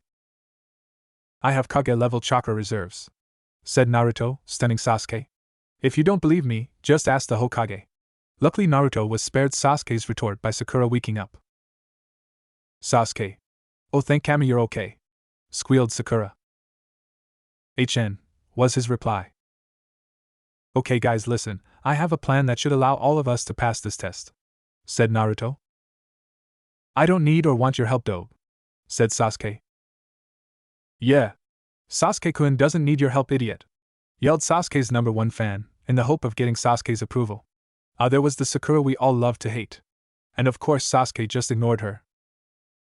Yeah, cause you both did so well against him on your own, said Naruto, getting fed up quickly. He continued before either could retort. Look, do you guys know who that is? That's Kakashi Hatake, copy named Kakashi, Kakashi of the Sharingan, one of the top jounin in the village.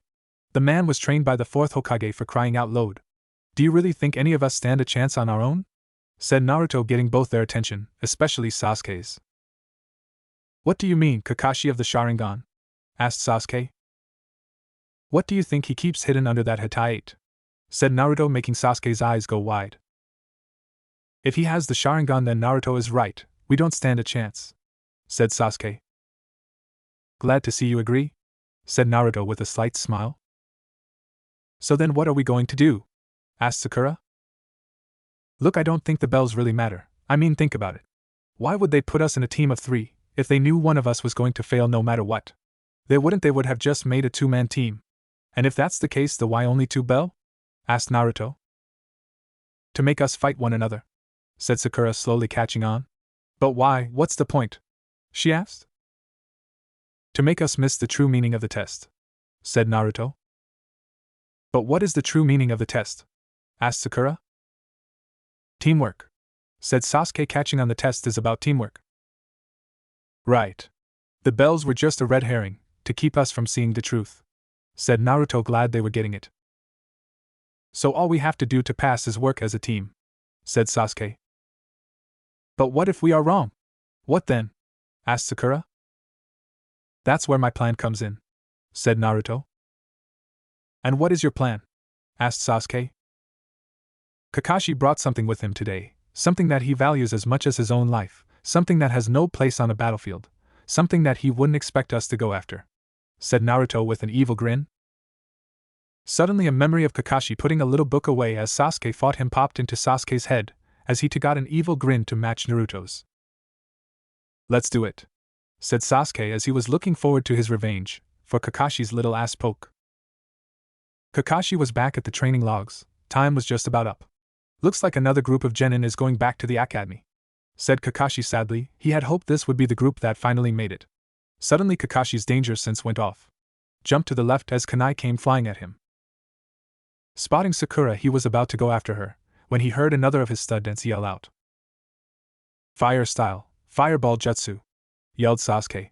As a fireball came right at Kakashi, thanks to Sakura's constant stream of kunai, he could only jump to the left again.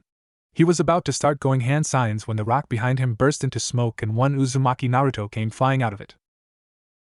Kakashi felt a hand go into his equipment pouch. Figuring Naruto was lunging for the bells and missed his mark, he spun around and grabbed Naruto and threw him toward the trees. It was at that moment that the alarm went off. The test was over. The 3 genin all came out and stood before Kakashi, who on the outside was scowling, but on the inside was jumping for joy. Finally a team who got it, a team worth training. Wanting to have a little fun with them, he continued to scowl. I'm shocked to see you 3 working together, but you still failed to get even a single bell off me. But since I'm feeling kind, I will give you one more chance after lunch. Naruto, since you did the worst out of all of you, having only come in at the last, you get tied to the post, said Kakashi, applauding his own acting skills, but little did he know that the last laugh was about to be on him. I don't think so, Kakashi-sensei. In fact, I think we all pass, said Naruto in a manner of someone who knew something you didn't. Oh, and why is that? Asked Kakashi, kind of unnerved by the 3 evil grins on the faces of the genin. At that moment Naruto held up Kakashi's most prized possession, his signed copy of Ika Ika. Kakashi reached into his equipment pouch, and indeed found that his book was gone. Because if you don't pass us, the book gets it, said Naruto, sticking an incendiary note on the book. What Kakashi didn't know was that when Naruto put his hand in Kakashi's equipment pouch, he had put a Horatian seal on the book. After Kakashi threw him, Naruto summoned the book out of the pouch. Kakashi, hoping to bluff his was out of this, said, What makes you think I care about some book? Oh, okay, then I guess you don't mind watching it burn, said Naruto, as active like he was about to set the note off. Okay. You all pass. Just give me my book back, yelled Kakashi on his knees with tears in his eye. The genins were overjoyed.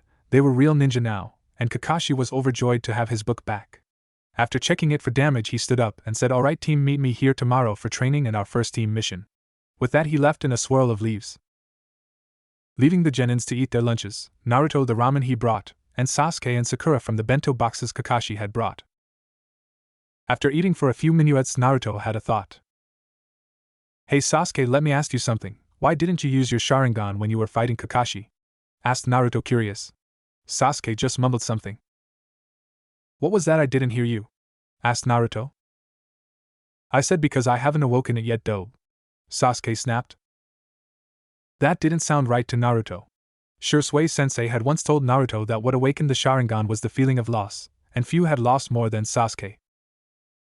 Have you ever tried sending chakra to your eyes? Asked Naruto. No, I haven't. Besides, I think I would know if I had awakened my Sharingan, said Sasuke, annoyed. You should try. What's the worst that could happen? said Naruto. Fine. If it gets you to shut up, I'll do it, said Sasuke, as he sent chakra to his eyes. Much to his surprise, his vision became so sharp he could see the smallest details of things. Not only that, but he could see chakra. What was going on? It was at that moment that Sakura's voice interrupted his thoughts. Sasuke, your eyes are red, said Sakura in shock. What? Yelled Sasuke as he ran to the river to look at his reflection. Sure enough, staring back at him were two red eyes with a tomo in each eye. The Sharingan, whispered a shocked Uchiha. The Hokage's office was full of jounin, all giving the Hokage a report on their teams. Hiruzen's side, it seemed teams 1 through 6 was going back to the academy, and once again Kakashi was nowhere to be seen. Hiruzen really wanted to know if Team 7 passed. He wanted so badly for Naruto to achieve his dream. Hiruzen had failed to stop the fear of the villagers from affecting Naruto's life. While Hiruzen's law prevented people from talking about the Kyuubi being sealed into Naruto, it did not stop kids from sensing their parents' fear and hatred of Naruto, and kids doing what kids do best, followed their parents' lead, making poor Naruto's life a living hell. If it had been up to Hiruzen, no one would have known about what Naruto had locked inside him. But the problem was that simply, too many had witnessed Minato sealing the fox into his son. By the time Hiruzen could make the law forbidding anyone to talk, it was already too late. Though few knew that Naruto was indeed Minato's son, Hiruzen had spread the lie that Kushina and her unborn child died in the fox attack. The irony was that the village mourned the loss of Minato's wife and child, while at the same time blaming Naruto for their deaths. It saddened Hiruzen that the only thing he was able to give Naruto of his parents was his mother's surname and clan patch, that he now wore on his left shoulder. Not that he knew what it was. Hiruzen had told him that it was found on his mother's body. The truth was that Hiruzen loved Naruto as much as he loved Konohamaru. So when Naruto said that he wanted to be Hokage one day, Hiruzen had sworn to himself that he would support Naruto's dream, even if he was the only one. And that above all else was why he had put Kakashi in charge of Team 7. Kakashi, despite all his quirks, was the best jounin in the village and could teach Naruto much. Now if only he could move past the deaths of his team and family and allow himself to care for his sensei's son. For you see, after the death of Minato, who was a father figure to Kakashi, Kakashi had come to believe he was a curse on all those he cared for. As he put it, why else would they keep dying all around him? It was at that moment Kakashi walked in, spouting a lame excuse for late. Hiruzen's son Asuma was about to give his report, so Hiruzen focused back to the task at hand. Go ahead, Asuma, finish what you were saying, said Hiruzen. Team 10, consisting of Ino Yamanaka, Shikamaru Nara, and Choji Akimichi pass, said Asuma as he lit another cigarette. And what is your assessment of them? Said Hiruzen, curious as to the new generation of the Ino, Shika, Cho trio. Well, as you would expect from the kids of the previous Ino Shika Cho trio, they complement each other well as a team. However, they are not without problems. Ino is bossy, and tries to order the other two around, though if you look closely you can tell that she cares a great deal for them. Shikamaru is lazy, he would rather spend his time watching clouds than training. On the upside, I've begun to suspect he has inherited his father's intelligence. Choji lacks self-confidence, but is very kind-hearted. I also think he has a lot of hidden potential just waiting to be tapped into. Finished Asuma. All right, keep me informed on their progress, said Hiruzen to his son. Will do, sir, replied Asuma. All right, who's next? Asked Hiruzen. His son's girlfriend Kurenai Yuhi stepped up. Kurenai Yuhi reporting that teammate consisting of Kiba Inuzuka, his Nikin Akameru, Hinata Hyuga, and Shino Aburame pass, said Kurenai. And your assessment of your team, Kurenai? Asked Hiruzen. My team's talents go well together as a tracking team and they get along well enough. Though there are a few problems that need to be worked on, said Kurenai. How so? Asked Hiruzen. Well, for instance, Kiba has an alpha male personality. He sees himself as the leader of the team. The problem with this is he sees his teammate Shino as a rival for the position of top dog, so to speak. Shino, on the other hand, is very silent, will only really speak when spoken to. But given what clans they're from, it's to be expected. In truth, the only real surprise was Hinata, said Kurenai. Hiruzen raised his eyebrows in a sign for her to explain. Well, I've known Hinata for some time now, and she has always been shy, very timid, and lacked confidence in herself. She would always avoid confrontations or eye contact, said Kurenai, like she was trying to solve a mystery. And now? Asked Hiruzen. Now it's like she is way more confident. She looks you in the eye when she talks to you, she doesn't stutter nearly as much, and today she even said, Kurenai trailing off. She what? Asked the Hokage. Well, like I said, Hinata used to always avoid confrontation. But during the test today her jacket got ripped up, where she was forced to remove it. After they had finished the test, Hinata caught Kiba staring at her chest. Now in the past this would have embarrassed her to the point of passing out. But today it just made her upset. In fact, it made her so upset that she gave Kiba a chakra-enhanced slap to the face that sent Kiba flying. Finished Kurenai. The Hokage and the other jounin in the room were shocked to say the least. Okay Kurenai, I want you to keep an eye on it. Let me know if you notice anything else out of the ordinary. Ordered Hiruzen. Yes, sir, said Kurenai.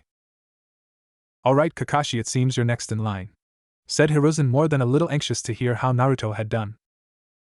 Team 7 consisting of Sasuke Uchiha, Sakura Haruno, and Naruto Uzumaki pass, said Kakashi in his normal lazy voice, shocking all the jounin. It was a well-known fact that Kakashi never passed a single team. Go on, said Hiruzen, silently happy for Naruto. Well, after a rough start they pulled together and worked as a team to take me on, said Kakashi. Was it the Uchiha that figured it out? Asked Asuma, fully expecting the Rookie of the Year to be the one who lead the other two to victory, and he wasn't the only one. Most of the jounin in the room thought the same. So imagine their surprise at the next words out of Kakashi's mouth. Actually, it was Naruto, stated Kakashi, quite enjoying the looks he was getting. The silence in the room was deafening. Asuma's cigarette even fell out of his mouth. Explain, said Hiruzen. Naruto was the only one who noticed that something wasn't right about the test. And he correctly deduced that the only way to pass was to work as a team. Instead of fighting me for a bell, he spent most of his time trying to convince the other two to work with him. If it wasn't for him, they would have failed miserably, said Kakashi. What's more, Naruto was the only one smart enough to disregard my advice not to eat breakfast. He also thought to bring his own lunch that he sealed into a scroll, and instead of standing around waiting for me to show up. Once he figured out that I was going to be late, offered to let the other to sleep while he kept watch for me. All in all, I'm forced to conclude that the academy record was way off about his intelligence and skill. Finished Kakashi. So you believe he is hiding something? Said Hiruzen, not really asking. Yes, said Kakashi simply. Sighing once again, Hiruzen, figuring it was better to err on the side of caution, grabbed his crystal ball. Let's see if we can't see for ourselves what it is, said Hiruzen, as all the jounin gathered around the crystal. What they saw shocked them, and it also brought a smile to Hiruzen's weathered face. If you looked into the ball, you would see Naruto pushing Hinata on a tree swing, smiling like all was right with the world, while Hinata laughed, enjoying spending time with him. It would seem you were right, Kakashi. Naruto was hiding something, said Hiruzen, amused, as he put his crystal away. And I believe that would explain Hinata acting so differently as well. Kurenai, finished the third Hokage. Kurenai just nodded her head, too stunned to speak.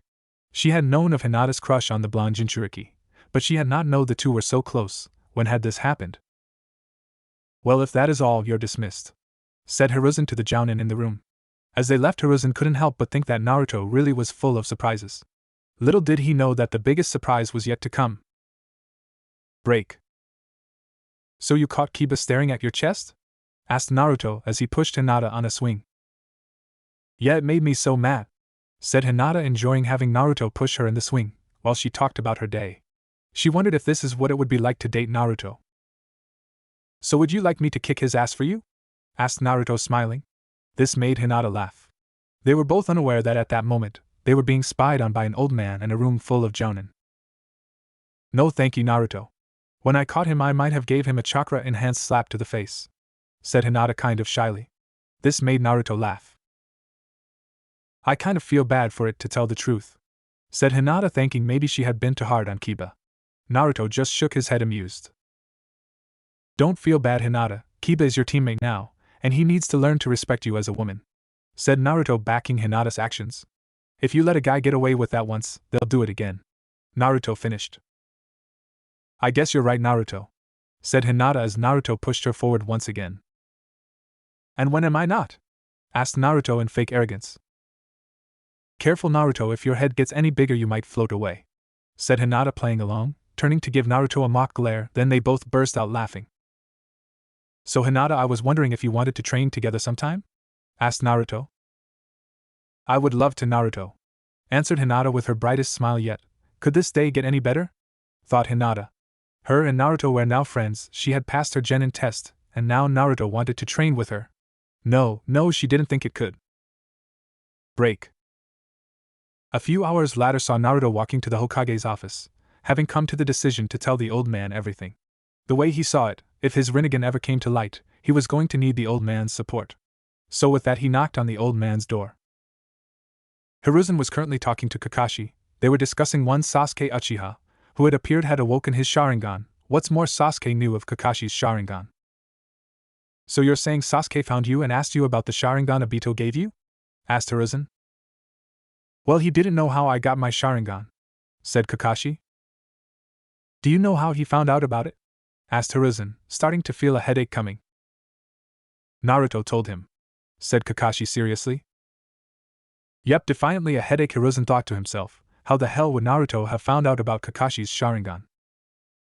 I am beginning to think you are right about Naruto hiding something, Kakashi, said Hiruzen, rubbing his temples. Before Kakashi could say anything in return, there came a knock at the door. Enter, said Hiruzen with a sigh. And who should walk in? None other than the genin they were discussing, Uzumaki Naruto. Naruto, what are you doing here? Asked the third Hokage curiously. Hey old man, can we talk? Asked Naruto. Sure. Kakashi, you can go ahead and go, said Hiruzen, hoping Naruto was here to discuss whatever he had been hiding. Kakashi should stay, old man, it's actually good he's here, saves me having to tell him later, said Naruto.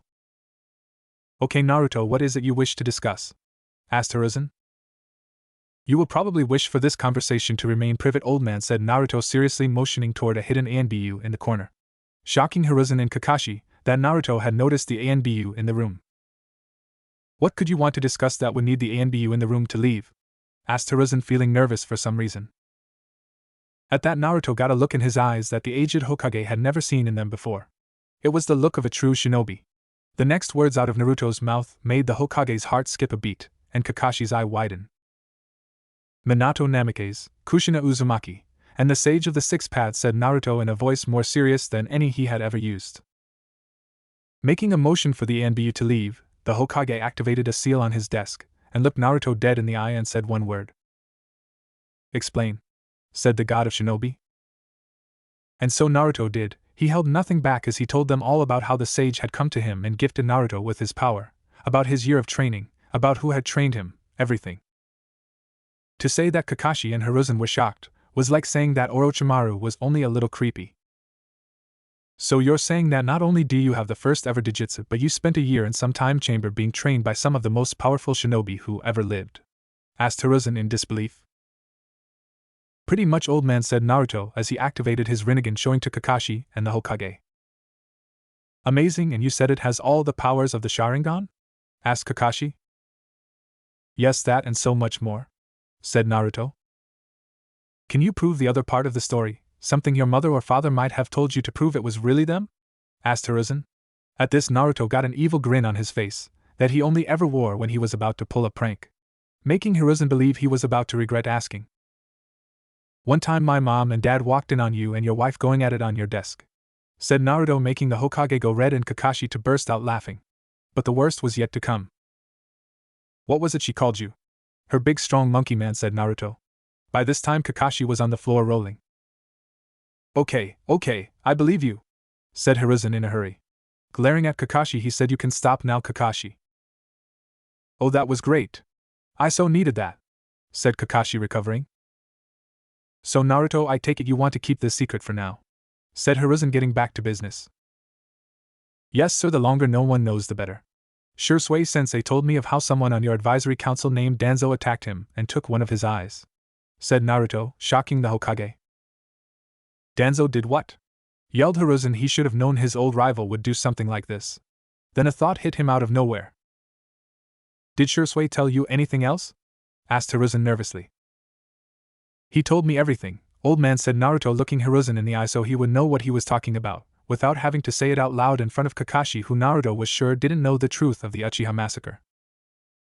Hiruzen nodded his head sadly, giving Naruto a look that said, they'll talk about it later. Is there anything else you wish to discuss, Naruto? Asked the Hokage. No, that should be just about everything. Well, actually there is one other thing, my parents' house, said Naruto. I was wondering if you were going to ask about that, said the Hokage with a smile as he reached into his desk and removed a set of keys. I assume you know where it is? Asked the Hokage. Naruto just nodded.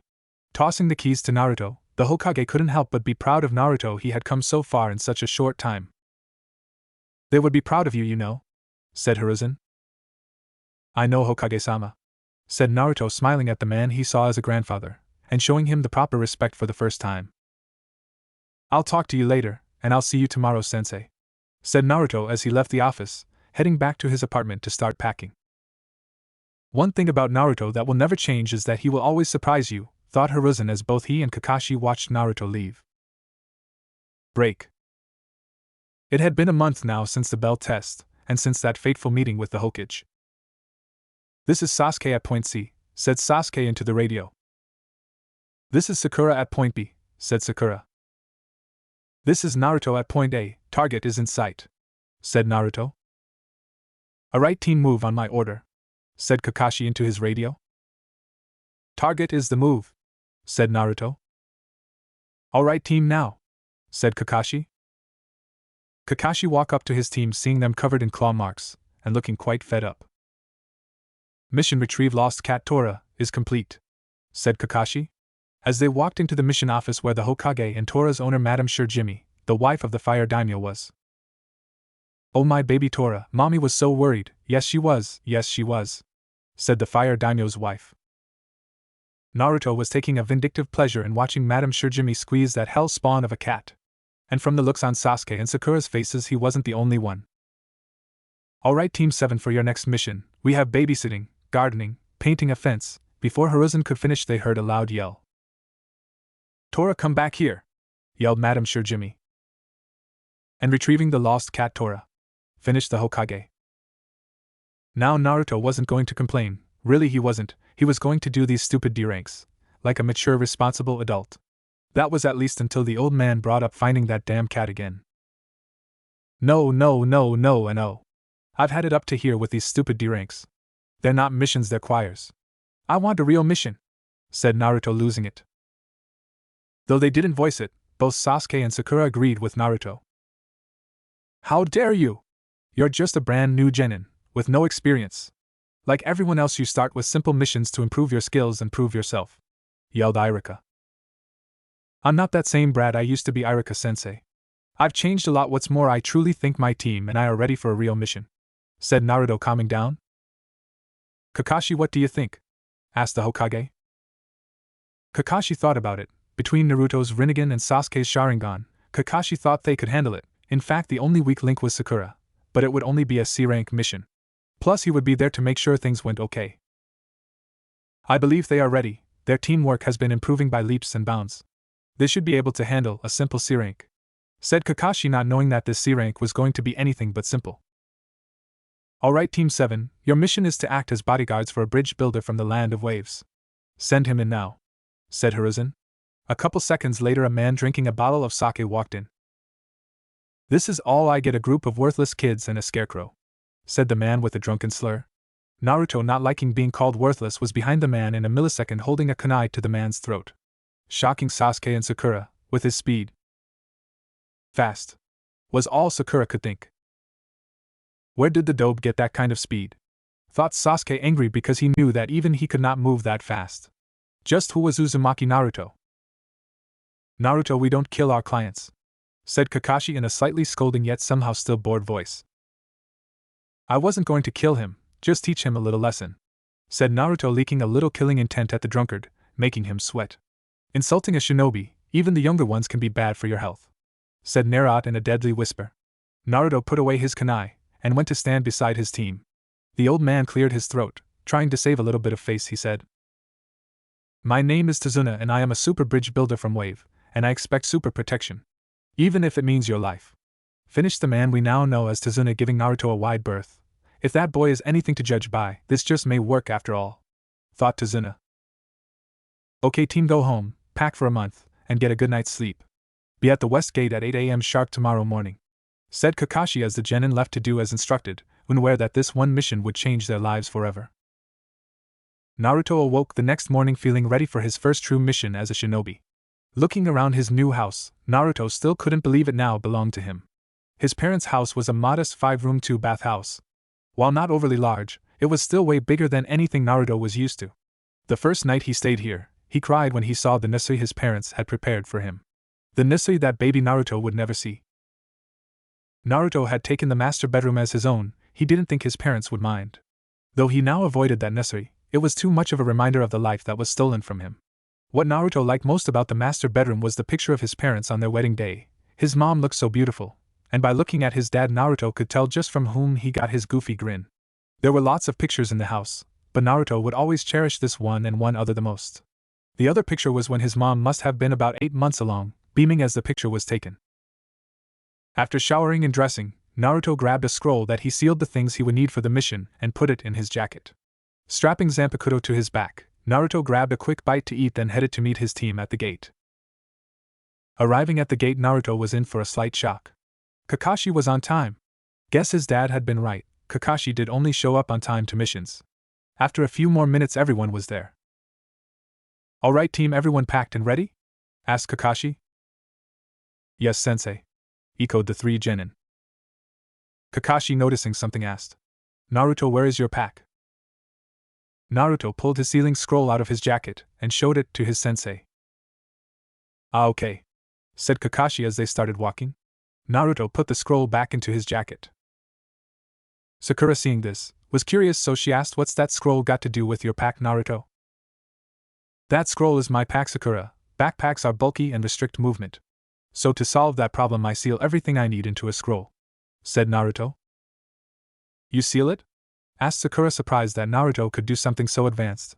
While she knew that Naruto had changed, it still threw her off sometimes to see just how much he had changed. "Why so surprised, Sakura? Sealing was the Uzumaki clan's specialty," said Naruto, shocking Sakura and Sasuke, though the latter refused to show it. Still, Sasuke was now paying attention. "I didn't know there is an Uzumaki clan," said Sakura, causing Naruto to develop a tick mark. "That's what really ticks me off. Every Konoha shinobi wears my clan's symbol and 90% of them don't even know it. And to correct you, Sakura, there used to be an Uzumaki clan," said Naruto, starting out angry but growing sad at the end of his sentence. Now he really had Sasuke's attention. "What do you mean, Naruto?" asked Sakura, referring to both parts. "Well, on the first part, the Uzumaki were cousins of the Senju, and close allies. As a sign of friendship between the Uzumaki and the Senju and their respective villages, the Senju put the Uzumaki swirl in the symbol of the leaf," said Naruto, pointing at the leaf symbol on his Hitite. "They also put it on the shoulders of the leaf uniform and back of our flak jackets," said Kakashi, joining in on the conversion. "In fact, the first Hokage married my aunt, twice removed Mito Uzumaki, making me loosely related to Lady Tsunade of the Sannin," said Naruto. Sakura was shocked beyond words. She, like every kunoichi, knew who Lady Tsunade was.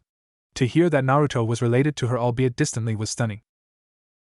Sasuke, on the other hand, was not happy to hear all this. He was forced once again to admit that he knew next to nothing about his rival. Not only had Naruto been showing skills, and boy did Sasuke hate to admit this, even to just himself, far superior to his own.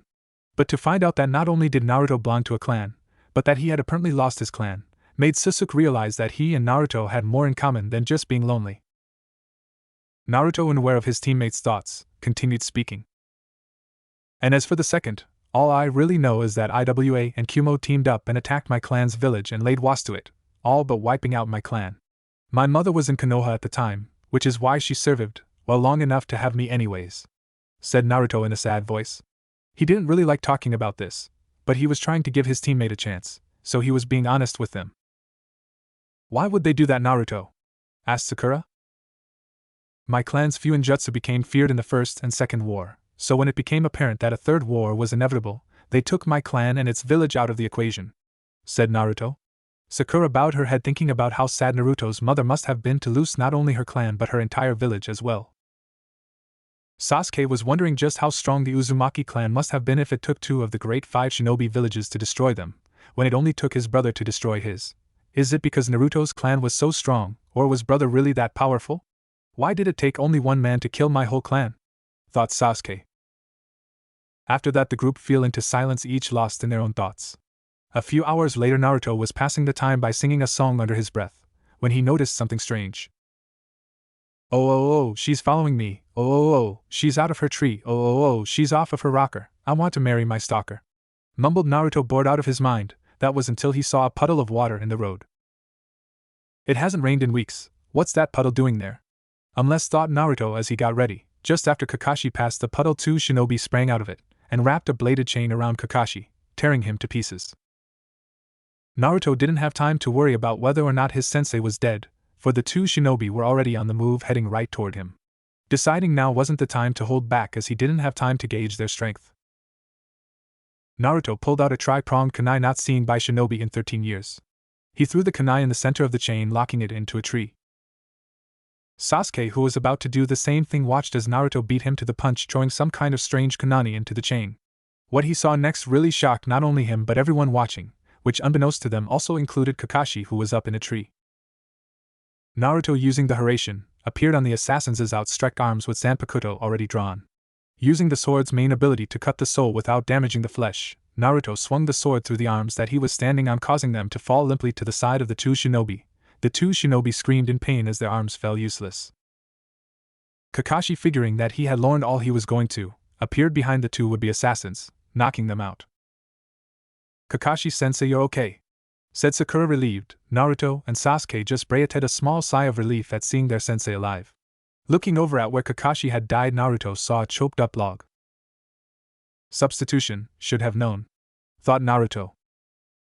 Sorry if I worried you, Sakura. I needed to try to find out who their target was, plus I wanted to see how you three would handle the situation. I must say I'm proud of the three of you. Sakura, you, despite your fear, jumped in front of our client, ready to give your life for the mission, like a true kunoichi, said Kakashi, smiling at Sakura, making her blush at his praise. Naruto, Sasuke, I am also proud of the two of you. Naruto, you reacted quick and decisively, disabling but not killing the assassins, so they could be interrogated later. And Sasuke, you two were ready to go on the offensive, should Naruto have failed. All in all, good job, everyone, finished Kakashi, before turning to look at Tazuna. Mind telling me why you have shinobi after you, Mr. Tazuna? Asked Kakashi. Just what are you trying to say? Said Tazuna, trying to play dumb. If I had been their target, they would have left when they thought I was dead. None of my genin have ever left the village, so these two would have no reason to go after them. That only leaves you.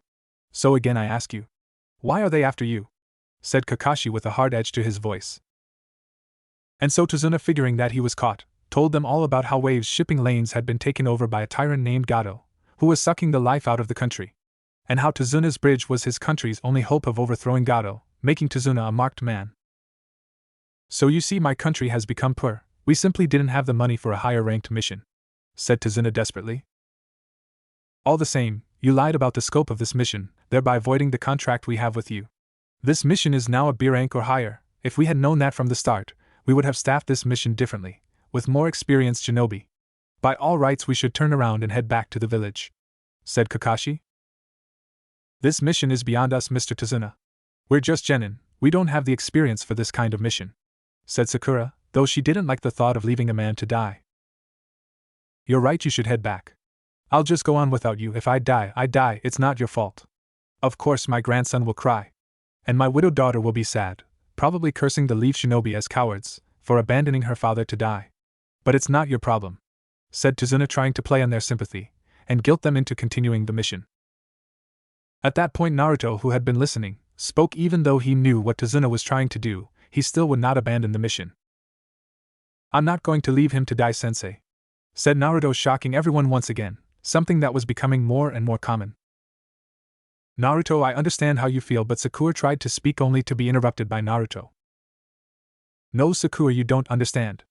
I all but begged old man Hokage for this mission. If I were to abandon it now, the shame would be so great I would have to commit seppuku, just to be rid of it, said Naruto, making Kakashi think briefly of his own father. Look, you three can leave if you want, but I'm going to stay and see this mission through, even if it costs me my life, finished Naruto. With Naruto, we wanted to prove ourselves as shinobi. How are we supposed to do that if we run away just because the mission got harder? Plus, I won't let an innocent man die just to save my own life, said Sasuke, for once in complete agreement with his rival. Hearing Sasuke agree with Naruto, combined with her own dislike of leaving Tazuna to die, was enough for Sakura to change her mind. Well, I can't let the two of you go off on your own. Without me, Who knows what kind of trouble you would get into? Said Sakura, trying to lighten the mood, causing Naruto to smile and Sasuke to smirk. Kakashi truly was proud of his students. If they wanted to continue with the mission despite knowing the danger, who was he to stop them? Well, it seems we are all in agreement, said Kakashi, smiling at his students. Looking at Tazuna, he spoke. Alright, Tazuna, we will see this mission through. But you will have to pay the full price of an A-rank mission as soon as you are able, said Kakashi. Tazuna, who was touched by what the genin had said, bowed his head. You have my word, as soon as we get the money you will have it, said Tazuna, slightly choked up. Alright, let's tie those two up, and be on our way, said Kakashi, and they did just that. As soon as the demon brothers were tied up, the group made tracks. Later that evening, as the group made camp for the night, they were all sitting around the fire eating, when Sasuke had a thought. Hey Naruto, can I ask you something? Asked Sasuke, catching himself before he called Naruto Dobe. Naruto, catching the slip, but deciding to let it slide, said sure. What is it? When you used your sword on those shinobi, your sword passed right through their arms without cutting them. And afterwards their arms just seemed to stop working. Why is that? Asked Sasuke, catching everyone else's attention, as they too wanted to know. My sword's name is Zanpakuto, it means soul cutter, and that's exactly what it does, cuts the soul leaving the flesh unharmed. According to my clan's legends, it used to belong to the Shinigami, and that when you kill someone with it, their soul is sent to the Shinigami. Now it can cut flesh if I will it to, and it can do a few other things. But those are clan secrets. I am actually showing you guys a lot of trust just telling you this much, said Naruto, mixing lies and half-truths. Sasuke, who was from a clan, understood clan secrets, and let it drop, and asked something else that had been bothering him. What about when they fist attacked? My Sharingan didn't even see you move, yet you went from where you were standing to standing on the arms of the attackers in the blink of an eye. Even if you were moving super fast, my Sharingan should have still seen you move, said Sasuke, looking intently at Naruto. Naruto cursed his own stupidity. He had forgotten about Sasuke's Sharingan. He had been planning to lie and say he had been just moving really fast if anyone asked him about it. Naruto looked at Kakashi for guidance, only to see the man shrug as if to say, it's your secret. Coming to a decision, Naruto spoke. Alright, what I'm about to tell you is an S-class secret. You cannot tell a soul no matter what, okay? Said Naruto, getting nods from both Sasuke and Sakura. Looking at Kakashi, Naruto asked. Would you do the honors, sensei? Said Naruto, getting a nod from Kakashi, who stepped in front of Tazuna and lifted his hitai. The next thing they knew, the man was snoring. Don't worry, Naruto, he'll wake up tomorrow and won't remember a thing, said Kakashi. Naruto went through some hand seals and slammed his hand on the ground, putting up a soundproof barrier. Alright, what you saw me do was the Hiraishin no Jutsu. It was the 4th Hokage's signature jutsu, and was the reason he had the name the Yellow Flash. Because when using this jutsu he would appear and disappear so fast that all people would see is a flash of his yellow hair, said Naruto, preparing for the question that he knew was coming. But why would you know a jutsu of the 4th Hokage, Naruto? Asked Sakura. Not disappointing. Let me ask you something, Sakura. Did you know that the 4th Hokage had a wife? Asked Naruto, looking at Sakura. Sakura really didn't see what this had to do with anything, but being the bookworm she was, answered anyways. Yes, his wife was Kushin and Namikaze. She died in the Ninetales attack, said Sakura. And do you know what her maiden name was? Asked Naruto. No, it was never written in any books. Why are you asking, Naruto? Sakura asked. Her maiden name was Uzumaki. Sakura, Kushina Uzumaki. She was my mother, said Naruto. Sakura and Sasuke were now wide-eyed. Why you mean why you're the said Sakura, unable to say what she wanted to. The son of the 4th Hokage? Yes, I am, said Naruto to a stunned Sasuke and Sakura. Hayashi Hyuga sat in his study in his house looking at a picture, and not just any picture. It was the last picture he would ever get to be in, with his beloved wife. She departed this life just a few short months after this picture was taken. In the picture you could see Hayashi standing with his arms crossed with a frown on his face. 2 feet to his side was his wife holding a baby Hanabi in her arms. She had a warm, soft smile on her face as she held on to the new life they had created. In between her parents was a tiny Hinata, all smiles and blushes. He remembered how excited his oldest had been when she found out that she would be a big sister. Flashback. Hayashi was going to check on Hanabi, who had been put in her crib for a nap. As he neared the door to the nursery, he heard the soft voice of his oldest, creeping slowly to the door. He peeked inside. What he saw warmed his heart. His oldest daughter was looking at her baby sister with eyes full of wonder. Hayashi focused his ears to hear what his daughter was saying. "I'm gonna always look after you, baby sister, don't worry, big sister's here," said Hinata in her childlike voice. Hayashi, not wanting to disturb the cute scene, activated his Byakugan so he could keep an eye on them as he went to his study to get some work done. End flashback. If Hayashi had only known that this picture would be the last they would ever have as full family, he would have smiled, he would have held his family in his arms, and he would have let his wife know just how much she meant to him. If the loss of his brother had been hard, then the loss of his wife had been unbearable. Some mornings the only reason Hayashi could even get out of his bed was his two daughters. His greatest fear was that he would lose them too. Most people would believe that he didn't care for his oldest at all, that he thought of Hinata as a hopeless failure. This couldn't be further from the truth. You see, Hayashi had lived and fought in the Third War, and still bore the scars of that horrible time. One of which was the loss of a good friend and teammate Shiba Inuzuka, who much like Hinata was very soft-hearted. And it had cost him his life when he spared a man, just to have that man stab him in the back. Hayashi would not lose his daughter like that. So Hayashi turned cold and acted as he did in the hope to hardening Hinata, and to drive her to prove him wrong. But much to Hayashi's dismay, it only seemed to make matters worse. It was then he thought that maybe what was wrong was Hinata lacked a mother figure in her life, so in an act of desperation he had went to the Hokage and requested the aid of a kunoichi to mentor to Hinata. The Hokage had been kind and gave Kurenai Yuhi a long-term C-rank mission to look after Hinata and to mentor to her. But it would seem that even that was destined for failure, for as great as Kurenai was, she was not Hinata's mother. It was then that Hayashi had begun to truly lose hope, and so he focused on the daughter he could save. And so things have continued like that, with Hinata being shy, timid, self-conscious, and entirely too gentle. And with Hayashi focusing all his attention on training Hanabi, who under his tutelage had started to become a fierce fighter. While Hanabi was a polite and respectful girl, when she was fighting she became a whole different person. She would become cold, calculating, and would do or say whatever she thought would best get to her opponent. Which is what has led to Hayashi being in his study. He had noticed about a month back that Hinata had begun to change. She no longer looked down when she talked, she would not stuttered, she carried herself straighter. All in all, she was becoming the girl Hayashi had always hoped she would become. Wondering what could have succeeded where he had failed, he had sent Ko to follow her. What Ko had reported shocked him to say the least. Flashback. Hayashi was sitting at his desk when he heard a knock at the door. "Enter," said Hayashi, only to see Ko enter the room. "Lord Hayashi, I followed Lady Hinata as you requested," said Ko, bowing low. "What did you find out, Ko?" asked Hayashi. Lady Hinata left her team after completing her mission and team training for the day, after which she went to Ichiraku Ramen and made a to-go order for 6 things of miso and pork ramen. After receiving her order, Lady Hinata walked to a clearing not far from the Shinobi Academy. Upon entering, she sat her food down and began to do stretches, said Ko. "What happened next?" asked Hayashi, to a now nervous-looking Ko, making Hayashi wonder what he could be nervous about telling him. "After working out for about 30 minutes, she was joined in the clearing by Uzumaki Naruto," said Ko, looking down, awaiting an outburst of anger. Hayashi was deep in thought. Like most other people who knew Hinata, Hayashi was aware of Hinata's crush on the boy. Hayashi had never said anything, because the boy was oblivious to his daughter's feelings, like most boys were at that age. Now let it be known that Hayashi did not the hate boy because he thought he was the Ninetales. Hayashi was not stupid, he knew the boy and the fox were two different beings.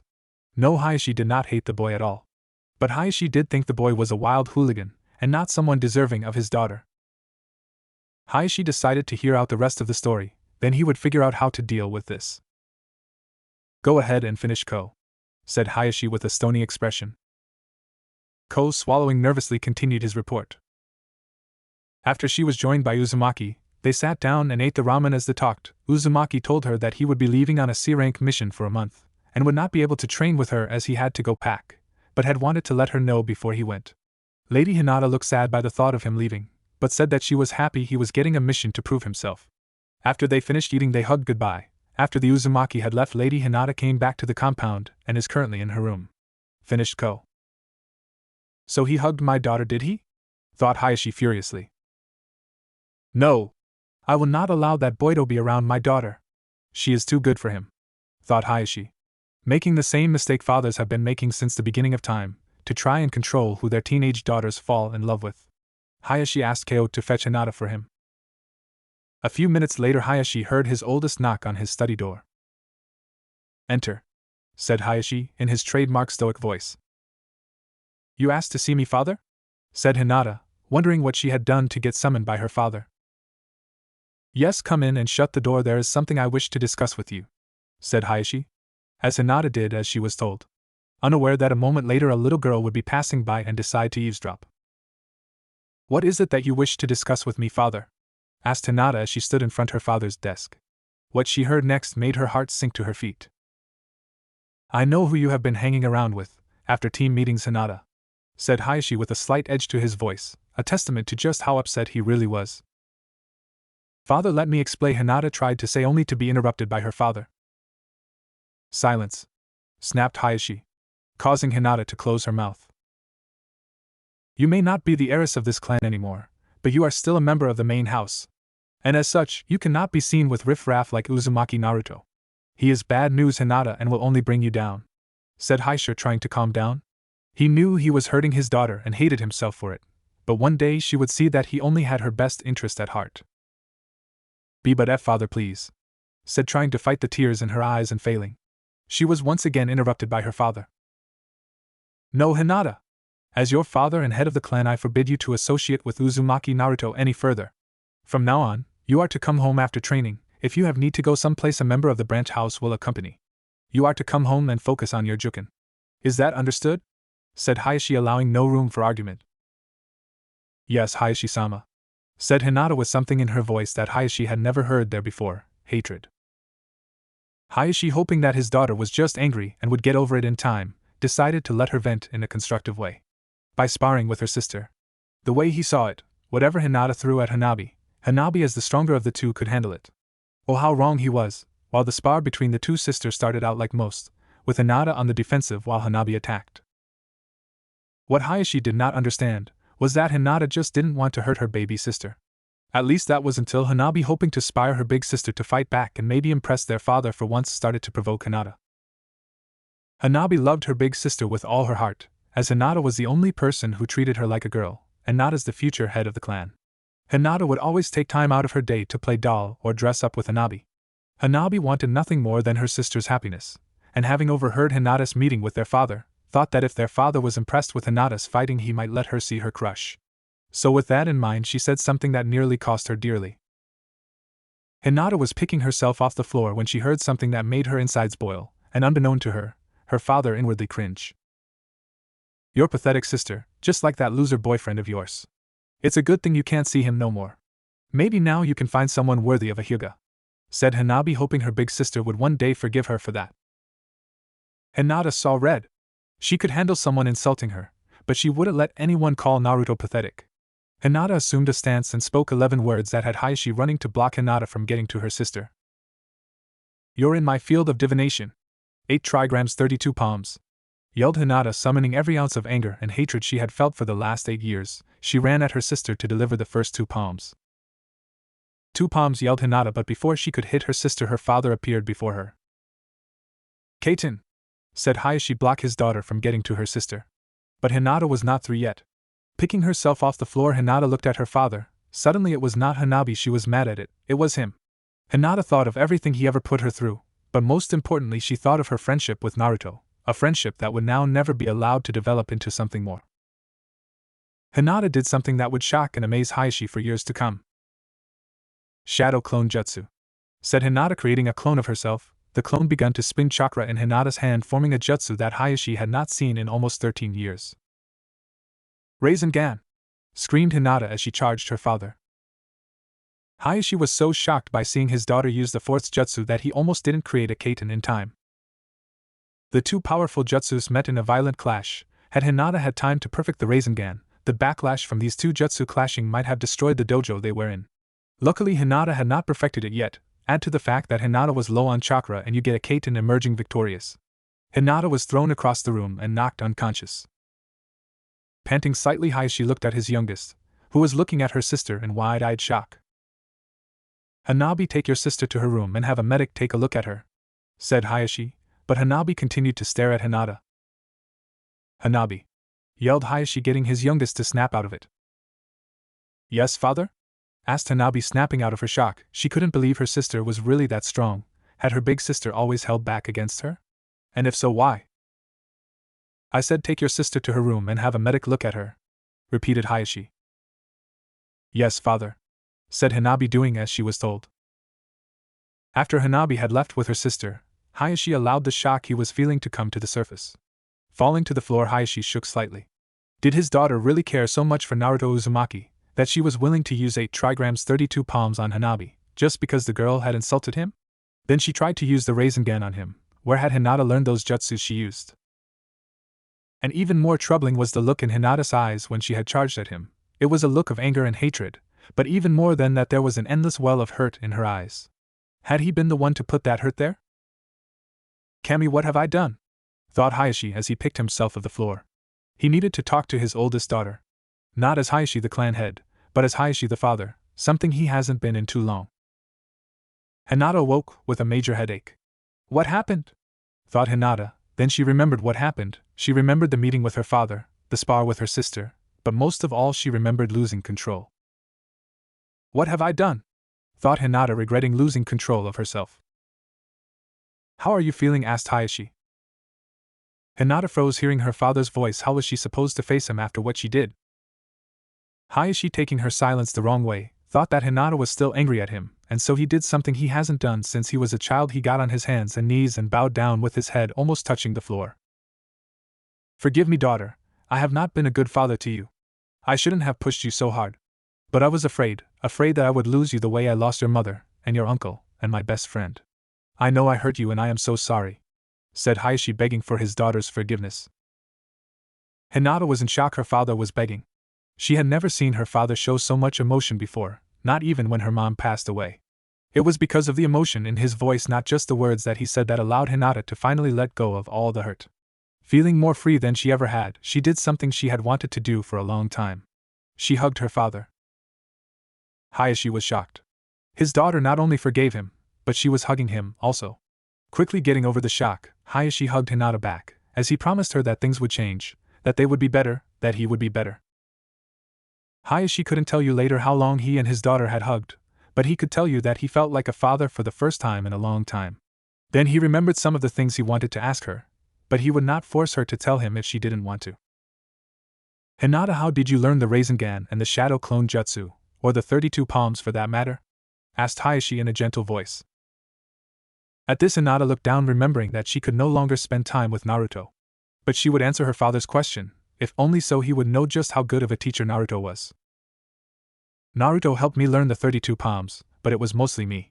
As far as the Rasengan and the Shadow Clone Jutsu, that was Naruto all the way. He wanted me to learn them in case I got in a situation where the Juken couldn't help me, said Hinata. All right, said Hayashi. Hinata looked confused, so Hayashi continued. All right, I will allow you to spend time with the Uzumaki boy, under the condition that when he gets back from his mission he agrees to meet with me, said Hayashi, smiling at look on his daughter's face. Upon hearing what her father had said, Hayashi got his second hug of the day. Little did the two of them know, but someone had been listening from the other side of the door. Hanabi smiled. Her plan had worked. Granted, not in the way she had thought, but oh well. Leaving her sister and father alone, Hanabi made a mental note to talk to her sister later and apologize for what she had said about her sister's crush. End flashback. Hayashi sighed as he left his study. He had some questions for the Hokage, and he had a feeling the old man wasn't going to like them. Team 7 Wave Mission. As Naruto sat in the boat heading toward the island of Wave, he thought about last night, when he had told his team who his parents were. All things considered, they took it pretty well, if one classifies staring in blank shock, as if they hadn't known him for years, as taking it well. Naruto could handle the staring. Hell, he had more experience than most when it comes to being stared at. It was the questions afterward that bothered him. Flashback. I think I might have broke them, thought Naruto, as his teammates sat and stared at him. Surprisingly, it was Sakura who snapped out of it first, and once she did, Naruto immediately wished she hadn't. But I don't understand, Naruto, why is it a secret? Asked Sakura, not understanding why someone would want to hide something like that. It was actually Kakashi who answered her. Sakura, my sensei and his wife had a lot of enemies, and not just outside the village either. If it had been made public who Naruto's parents were, Naruto would have been lucky to make it past his first birthday, said Kakashi looking at his students. What I don't understand is why Naruto was treated so bad. It wasn't just a few people, it was the whole village. There had to have been people who knew who Naruto's parents were. Why didn't one of them take care of him? Asked Sasuke, making his voice known. There were a few of us, true, but we were all close to Naruto's parents. The Hokage, fearing that someone would put the pieces together, ordered us to maintain our distance. Your mother Sasuke, who was best friends with Kushina, tried unsuccessfully many times to adopt Naruto, said Kakashi, shocking both Sasuke and Naruto. Sasuke was in shock hearing that Naruto's mother was best friends with his. It made him wonder if Naruto's mother would have survived. Would he and Naruto grew up as friends? Would they have played together? Would Naruto's parents have tried to adopt him as his mother had tried to do for Naruto? Naruto had known that his mother and Sasuke's had been friends. That wasn't what shocked him. Hearing that Sasuke's mother had tried to adopt him not only once but multiple times, however, did shock him. It made him feel a sudden warmth for the woman that he had never got to meet. He once again swore to do all he could for Sasuke. He would keep the promise he had made her via Shusui-sensei, no matter what. But that still doesn't explain why Naruto was treated so bad, said Sasuke, snapping out of his shock. Look, guy, let's just say I have a lot of secrets that I'm not ready to make known yet, but when I am, I will share them with the two of you. I promise, said Naruto.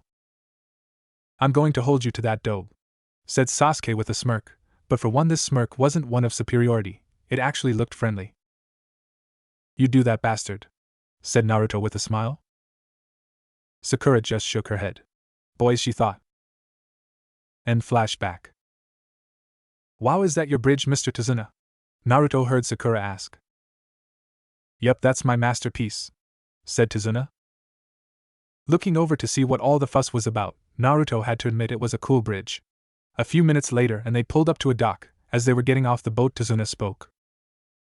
Come on, I'll show you the way to my house, said Tazuna as the four shinobi followed him. About 15 minutes later, as they were walking by a lake, Naruto heard a whirling noise. At the same moment, Kakashi yelled, Get down! Naruto hit the ground, taking Tazuna with him as a huge sword passed over them and embedded itself in a tree. Naruto jumped back to his feet as Sasuke and Sakura went to either side of him, forming a human shield around Tazuna. Naruto looked at the sword and noticed a tall man with no shirt and bandages around his face. Kakashi of the Sharingan Eye, it's no wonder the demon brothers failed their mission, said the man to Kakashi. The demon of the hidden mist, Zabuza Momoc. To what do we owe this pleasure? Said Kakashi, laking his normal bored voice. Let's cut with the games, move aside and let me kill that old man and you can all go, said Zabuza, making the three genin tighten their formation around Tazuna. I'm afraid that's where we're going to have problems. You see, me and my team have sworn to protect this man, said Kakashi as he lifted his Hitai to reveal his Sharingan.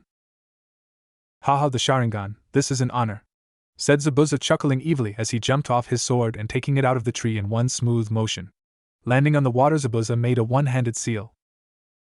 The mist around them started to thicken, to the point it was almost impossible to see. Naruto pulled out Zanpakuto, but he could tell this man was a better swordsman than him, who only had a year of training with his sword, and judging from the man's size and the size of his blade, he far surpassed Naruto in strength as well. Which meant a sword fight with this man was not an option. If it came down to it, Naruto would just have to use his Rinnegan, and to hell with the consequences. But for now, he would let Kakashi handle it, and if he saw his opening, he would join in. Listen, this opponent is above any of you. His name is Zabuza Momoc. He was a former member of the 7 Ninja Swordsmen of the Mist. Plus, he is a master of the silent killing technique. If you drop your guard for a second, you'll be dead before you even know that you slipped up, said Kakashi. The killing intent from this man was strong, Naruto would give him that, but it didn't come anywhere close to Izuna-sensei's. Sasuke, relax, I won't let my teammate die, that is absolute, said Kakashi. Naruto looked over at Sasuke only to see that he was about to stab himself in the heart with his kunai. He relaxed after Kakashi's little speech, at least until they heard what came next. 8 points on the human body that when stabbed cause instant death, came Zabuza's voice from the mist. What's that? Asked Sakura, frightened. Zabuza continued to speak. The head, the jugular vein, the heart, that at this point Naruto had enough. Sensei, brace yourself, yelled Naruto as he started going through hand science. Kakashi had the sense to do just that. Using his chakra to stick to the ground, he heard Naruto exclaim. Wind style, great breakthrough! Yelled Naruto as he sent a large amount of wind outward, blowing away the mist. The two men were locked in combat as soon as the wind stopped. The fight that followed was in equal parts terrifying and comical. Seeing the might of the two jounin clash was a sight to behold, even for Naruto, who had trained under some of the most powerful shinobi who ever lived. But that didn't hide the fact that essentially what the two men were doing was playing a deadly game of clone tag. Back and forth, Kakashi would kill Zabuza only for him to be a clone, and Zabuza would kill Kakashi only for Kakashi to be a clone. When the real Zabuza and Kakashi finally did clash, things went downhill quick. Kakashi had been forced to jump into the water to avoid getting his head chopped off, but that turned out to be a trap. As soon as Kakashi surfaced, Zabuza had him in the water prison jutsu, which led them to the current situation. Naruto had to find a way to free Kakashi-sensei. Damn, he thought to himself, if only he had just used his Rinnegan at the beginning. Now it was all but too late. The real Zabuza was right next to Kakashi-sensei, and most of the Rinnegan's best attacks were wide area attacks, so he could just as easily hurt Kakashi-sensei as Zabuza. Naruto was sure he could take out that water clone, but did Zabuza have more hidden? No, what he really needed was a way to get around that water clone and right on top of Zabuza. Naruto had an idea hit him like Sakura used to. "You guys get out of here. Take Tazuna and run," said Kakashi, cursing himself for getting trapped. "We're not going to run and leave you behind, sensei. We're not trash," said Naruto with fire in his voice. Getting nods from Sasuke and Sakura. Kakashi was proud of his team, but would it kill them to do as they were told just this once? Wait, don't answer that. "Well, would you look at that, it looks like the blonde wannabe swordsman wants to play ninja," said Zabuza, looking amused. That was at least until he saw the blonde boy form a ball of spinning chakra in his hand. Zabuza had to marvel at the power he could feel in the technique, but he still wasn't afraid. "Nice jutsu, kid, too bad you'll be dead before you can reach me with it," said Zabuza arrogantly. "I wouldn't bet on that, you eyebrow-less freak," yelled Naruto, causing Zabuza's eye to twitch. Sasuke and Sakura were wondering just what Naruto had planned when Naruto clued them in when he next spoke. "Hey Sasuke, you remember that gift I gave you and Sakura last night?" asked Naruto, causing Sasuke to smirk. Pulling out the tri-pronged kunai he had gotten from Naruto the night before, Sasuke lined up his shot, so it would look like he was aiming for the clone, and threw the kunai with a precision only allowed to those with a Sharingan. The clone, thinking that the kunai was meant to take him out, jumped out the way, only to notice too late that he was not the target, the real Zabuza was. Zabuza noticed the same thing his clone had. "Ha! You think a silly kunai will work on me?" yelled Zabuza as he caught the kunai. If he could have seen Kakashi's face, he would have seen a smirk. Instead, all he saw was the blonde appear right in front of him. Zabuza had no time to dodge as the boy hit him with the spinning blue ball. "Rasengan!" yelled Naruto as he shoved his jutsu into Zabuza's stomach. Zabuza was sent spinning with great force into a tree. "Good job, Naruto," said Kakashi as he emerged from the water, making note that Naruto also knew how to water walk. "You should thank Sasuke. If it hadn't been for his quick thinking in making that clone think he was the target, that clone would have taken the blow for Zabuza and ruined my one chance to catch Zabuza off guard," said Naruto. Before Kakashi could respond, they heard Zabuza groan. Naruto knew that he was tough, but to still be conscious after that was amazing. Kakashi pulled out a kunai and started to walk towards Zabuza to finish him off. "I see your future, Zabuza, and it's death," said Kakashi, about to cut Zabuza's throat. "Screw you, Kakashi," said Zabuza, his teeth gritted in pain. Out of nowhere two Saban struck Zabuza in the neck. Zabuza fell limp and lifeless. "I guess you were right, his future really was death," said a voice from the trees. "What happened?" thought Kakashi with a groan, as he awoke in a strange house. "I see you're awake, sensei," said a voice to Kakashi's right. Kakashi turned his head toward the voice, and saw his 3 students all looking at him. It was then he remembered what happened. He had been about to kill Zabuza when a hunter nin had beat him to the punch. The hunter nin, after exchanging a few words with him and his team, had left with Zabuza's body to dispose of it. Kakashi figured he must have passed out from overusing his Sharingan. Suddenly a thought hit Kakashi with all the force of a hurricane. Wait a minute, why would that hunter nin take Zabuza's body? I thought hunter nins always destroy the bodies on the... Shit! Kakashi cursed out loud, scaring his team. "What is it, sensei? Are you okay?" asked Sakura, who had been the one who spoke earlier. "Zabuza's alive," said Kakashi, stunning all 3 genin plus his client. "What do you mean, Kakashi-sensei? You checked Zabuza's heartbeat yourself, how can he still be alive?" asked Sakura, thinking her sensei was losing it. Sakura Hunter Neens disposed of a missing Neen's body on the spot, but this one didn't. Plus, and I can't believe I didn't notice this when it happened. The fake Hunter Neen used Saban to take down Zabuza, and while Saban can be deadly, you would have to hit someone in just the right spot, and those spots aren't where Zabuza was hit. No, Sakura, what we saw was just a death-like state that you can put someone in by hitting the right pressure points. I think it's safe to say we were duped, said Kakashi. Kakashi looked at the reactions of his genin. Sasuke looked pensive and thoughtful, Sakura looked frightened but determined, but Naruto, he just looked excited. He probably just wants another shot at Zabuza, thought Kakashi. So what are we going to do, sensei? Asked Sakura. My guess is we got about a week and a half to 2 weeks before Zabuza is ready to attack again, more than likely too, given that Rasengan Naruto hit him with. Naruto, I want at least 5 or 10 clones guarding this house, said Kakashi. Already on it, sensei, said Naruto. Good job. Alright, when you're not guarding Tazuna, I want you training. It will be a day or 2 before I'm up and running. Until then, Naruto, you're in charge. Before Kakashi could finish, he was interrupted. Sensei, why Naruto? Why not put Sasuke in charge? Asked Sakura. Cha. Sasuke would be a way better leader than Naruto, thought inner Sakura. A month ago, Sasuke would have wanted to know the same thing, but ever since the Genin exams, he had noticed that there was a lot of things they didn't know about Naruto. Like who his parents had been, for one, and Sasuke suspected there was something else Naruto was not telling them. So Sasuke decided to see what Kakashi said before he got mad about it. Naruto, would you go get me a glass of water? I'm quite thirsty, asked Kakashi, looking at Naruto. Naruto knew that Kakashi just wanted him out of the room, but acquiesced anyway. Once Naruto was out of the room, Kakashi turned to look at Sakura with a hardened look in his eye. Sakura, you need to let go of any preconceived notions you have about Naruto. The Naruto you thought you knew in the academy does not exist. You might find this hard to believe, but in some ways Naruto is even more powerful than me. Kakashi was once again interrupted. Here is your water, sensei, said Naruto, walking back into the room. Thank you, Naruto. As I was saying, Naruto is in charge while I'm stuck in bed. Judging from the fact that I saw you standing on water, I take it you know how to tree walk, Naruto, said Kakashi, making Sasuke and Sakura wonder what tree walking is. Yes, sensei, I know how to tree walk, answered Naruto. Good, I would like you to teach it to the others, Naruto. Also, while we are all here, I would like you to— What's that? Exclaimed Kakashi, pointing behind his genin, causing the 3 of them to turn around with kunai drawn. What is it? Asked Naruto. I don't see anything, said Sakura. RGRR, growled Sasuke. Oh, sorry, must just be seeing things, said Kakashi innocently. Turning back around, they saw Kakashi's glass was empty, and Tazuna's daughter Tsunami, who had walked in to see what the commotion was, had hearts in her eyes. All 3 genin wanted to facepalm. They had all wanted to know what their sensei looked like under that mask.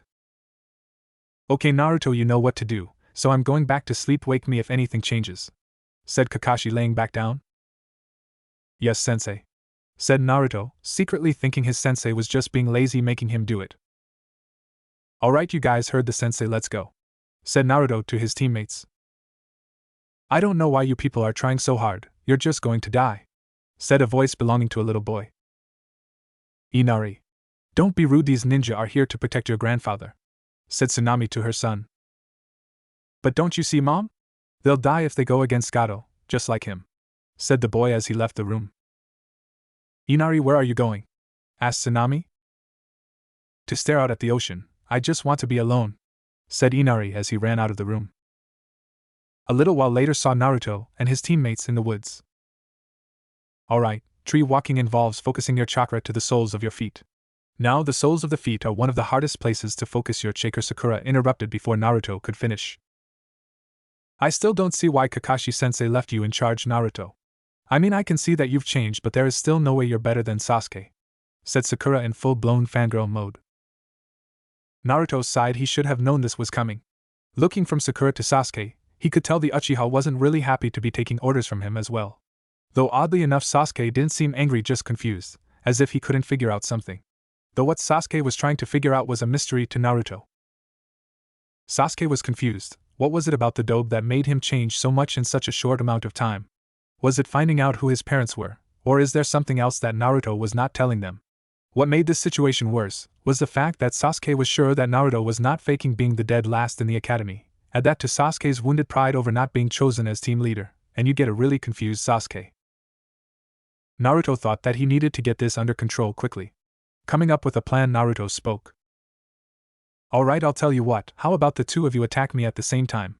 And if one of you is able to land a hit on me, then my first official act as team leader will be to relinquish command to Sasuke.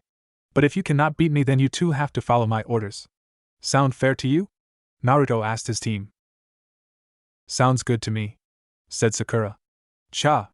We'll pound Naruto into oblivion, then Sasuke will fall in love with us for sure, thought inner Sakura. HN, said Sasuke with a smirk. He thought this would be a good way to test his strength against Naruto. Alright, let's go wild, said Naruto as he got into a taijutsu stance, while at the same time releasing half the weight on his seals. Sakura was the first to charge him. She had her fist cocked back, about to hit him with a haymaker punch, wanting to end it quickly. Dodging to the side, Naruto hit her with 2 fingers in the vagus nerve, dropping her like a sack of bricks. And that is what happens when you underestimate your opponent. Pretty pathetic if you asked me. I hope you don't make the same mistake, said Naruto as he looked at Sasuke. Sasuke growled under his breath. Don't put me in the same category as that fangirl, said Sasuke, as he activated his Sharingan. Ah, the Sharingan, but I see that you only have 2 tomo in each eye. That means that while you can track my movements, you cannot predict them, said Naruto as he blocked a high kick from Sasuke. How do you know so much about the Sharingan? And for that matter, how have you become so strong in just over a month? I know you were not faking being the dead last. You went from being short, weak, and foolish, to being smart, strong, and taller than me in just a few days. What are you hiding? Yelled Sasuke as he twisted in the air to try to land a kick on Naruto's thigh, only to have Naruto catch his leg and throw him to the side. My secrets are my own, Uchiha, and I feel no compunction to share them with you. If you wish to know my secrets, then I need to be able to trust you, not just as a teammate, but as a friend, said Naruto as he ran at Sasuke. Sasuke put up his guard, only to have Naruto drop to the ground in a slide, going under Sasuke's guard to plant a kick to his chin, in a move that Naruto had witnessed a boy dressed in a hideous green outfit use. Naruto's kick sent Sasuke flying into the air, only to have Naruto appear above him, delivering a hard kick to the head that sent him hurtling back to the ground and into unconsciousness. A little while later, Sasuke and Sakura awoke to find themselves tied to a tree. Ah, good, it's about time the two of you woke up, said Naruto looking at his teammates. Naruto, untie us right this minute, screeched Sakura. Let me think about that for a second. No, I don't think I will untie you, at least not until you listen to me for a minute, said Naruto, glaring at Sakura and releasing a bit of bloodlust aimed at said girl. Sakura fell silent and started to sweat. It felt like she was being suffocated. Sakura, you have seen repeated examples of how much I've changed in the last month, and yet you still thought a blind punch would be enough to take me down. You don't really train on your off time, you don't try to improve yourself, hell, you're 12 years old, and on a diet. At this point, Naruto was right next to Sakura's head, whispering so only she would hear. I know you want Sasuke to notice you, Sakura, but why don't you try the one thing you haven't tried yet, getting stronger? Whispered Naruto, making Sakura's eyes go wide. Next, Naruto was speaking to Sasuke. And you, Sasuke, asked me to trust you with my secrets, but you do nothing to gain that trust. I have offered after every mission to go get lunch as a team, I even offered to pay, and yet not once have either of you accepted. I shared with you who my parents were in the hope of building some trust. Have you returned that trust? No. You haven't. You said when we were introducing ourselves to Kakashi, that your ambition is to kill a certain man. But you haven't shared who he is, or why you want to kill him. Has it ever occurred to you that the rest of the team might help you if you would just open up to us? Said Naruto to Sasuke, making Sasuke bow his head. In truth, it had not occurred to him. Killing his brother had always seemed like something he had to do on his own, but why? Why not ask for help? Sasuke knew the answer to that before he even thought about it, because his pride wouldn't let him. Alright, I'm going to untie you now, remember our deal, I won so you two follow my orders, said Naruto, cutting the other two loose. After that, Sakura and Sasuke set out to try and climb the tree. Sakura, it would seem, had great chakra control as she made it up the tree in no time at all, so Naruto had her walking up and down the tree repeatedly to increase her chakra reserves. Sasuke, on the other hand, was having a lot more trouble controlling his chakra. Gra! Why can't I do this? Said Sasuke, frustrated that he was having trouble with something that both Sakura and Naruto could do easily. The Naruto clone watching them, the real Naruto having left to guard Tazuna, sighed. Feeling a little sorry for Sasuke, decided to help him. "Hey Sasuke, come here for a second," said the clone. Sasuke grumbled but complied with his team leader's command. "What?" Sasuke snapped. "Easy, I'm just going to show you a shortcut," said the clone. "What kind of shortcut?" asked Sasuke, looking at the clone. "Okay, first thing thought, need to calm down. If you relax you will find this easier. The second thing, turn on your Sharingan," said the clone. "What does my Sharingan have to do with anything?" asked Sasuke, not catching on. While not on the same level as the Byakugan, the Sharingan allows the user to see chakra. So all you have to do is look at Sakura, see how much chakra she is using, adjust the amount to fit your size and weight, and that's half the battle over with. Then all you have to do is work on it, till you can hold it without losing your concentration," said the clone. Sasuke smirked. That might actually work. After doing what the clone said, Sasuke made another run up the tree, this time making it over halfway up before losing his hold on the tree. "See, you're already halfway there. If you ain't mastered it by tonight, you'll have it by tomorrow for sure," said the clone. Meanwhile, the real Naruto was at the bridge with Tazuna. Naruto was keeping an eye out for trouble when he saw a worker approach Tazuna. "Hey Tazuna, can I speak to you for a moment?" asked the worker. "Go ahead, Jichi, what is it?" asked Tazuna. The man Jichi looked down almost like he was ashamed of something. "Tazuna, you and I have been friends a long time, but I don't think I can continue working on this bridge. We have been pushing our luck as it is. If we keep going, Gato will send his thugs, then we'll all be killed," said Jichi. "So that's it? You're just going to quit on me now?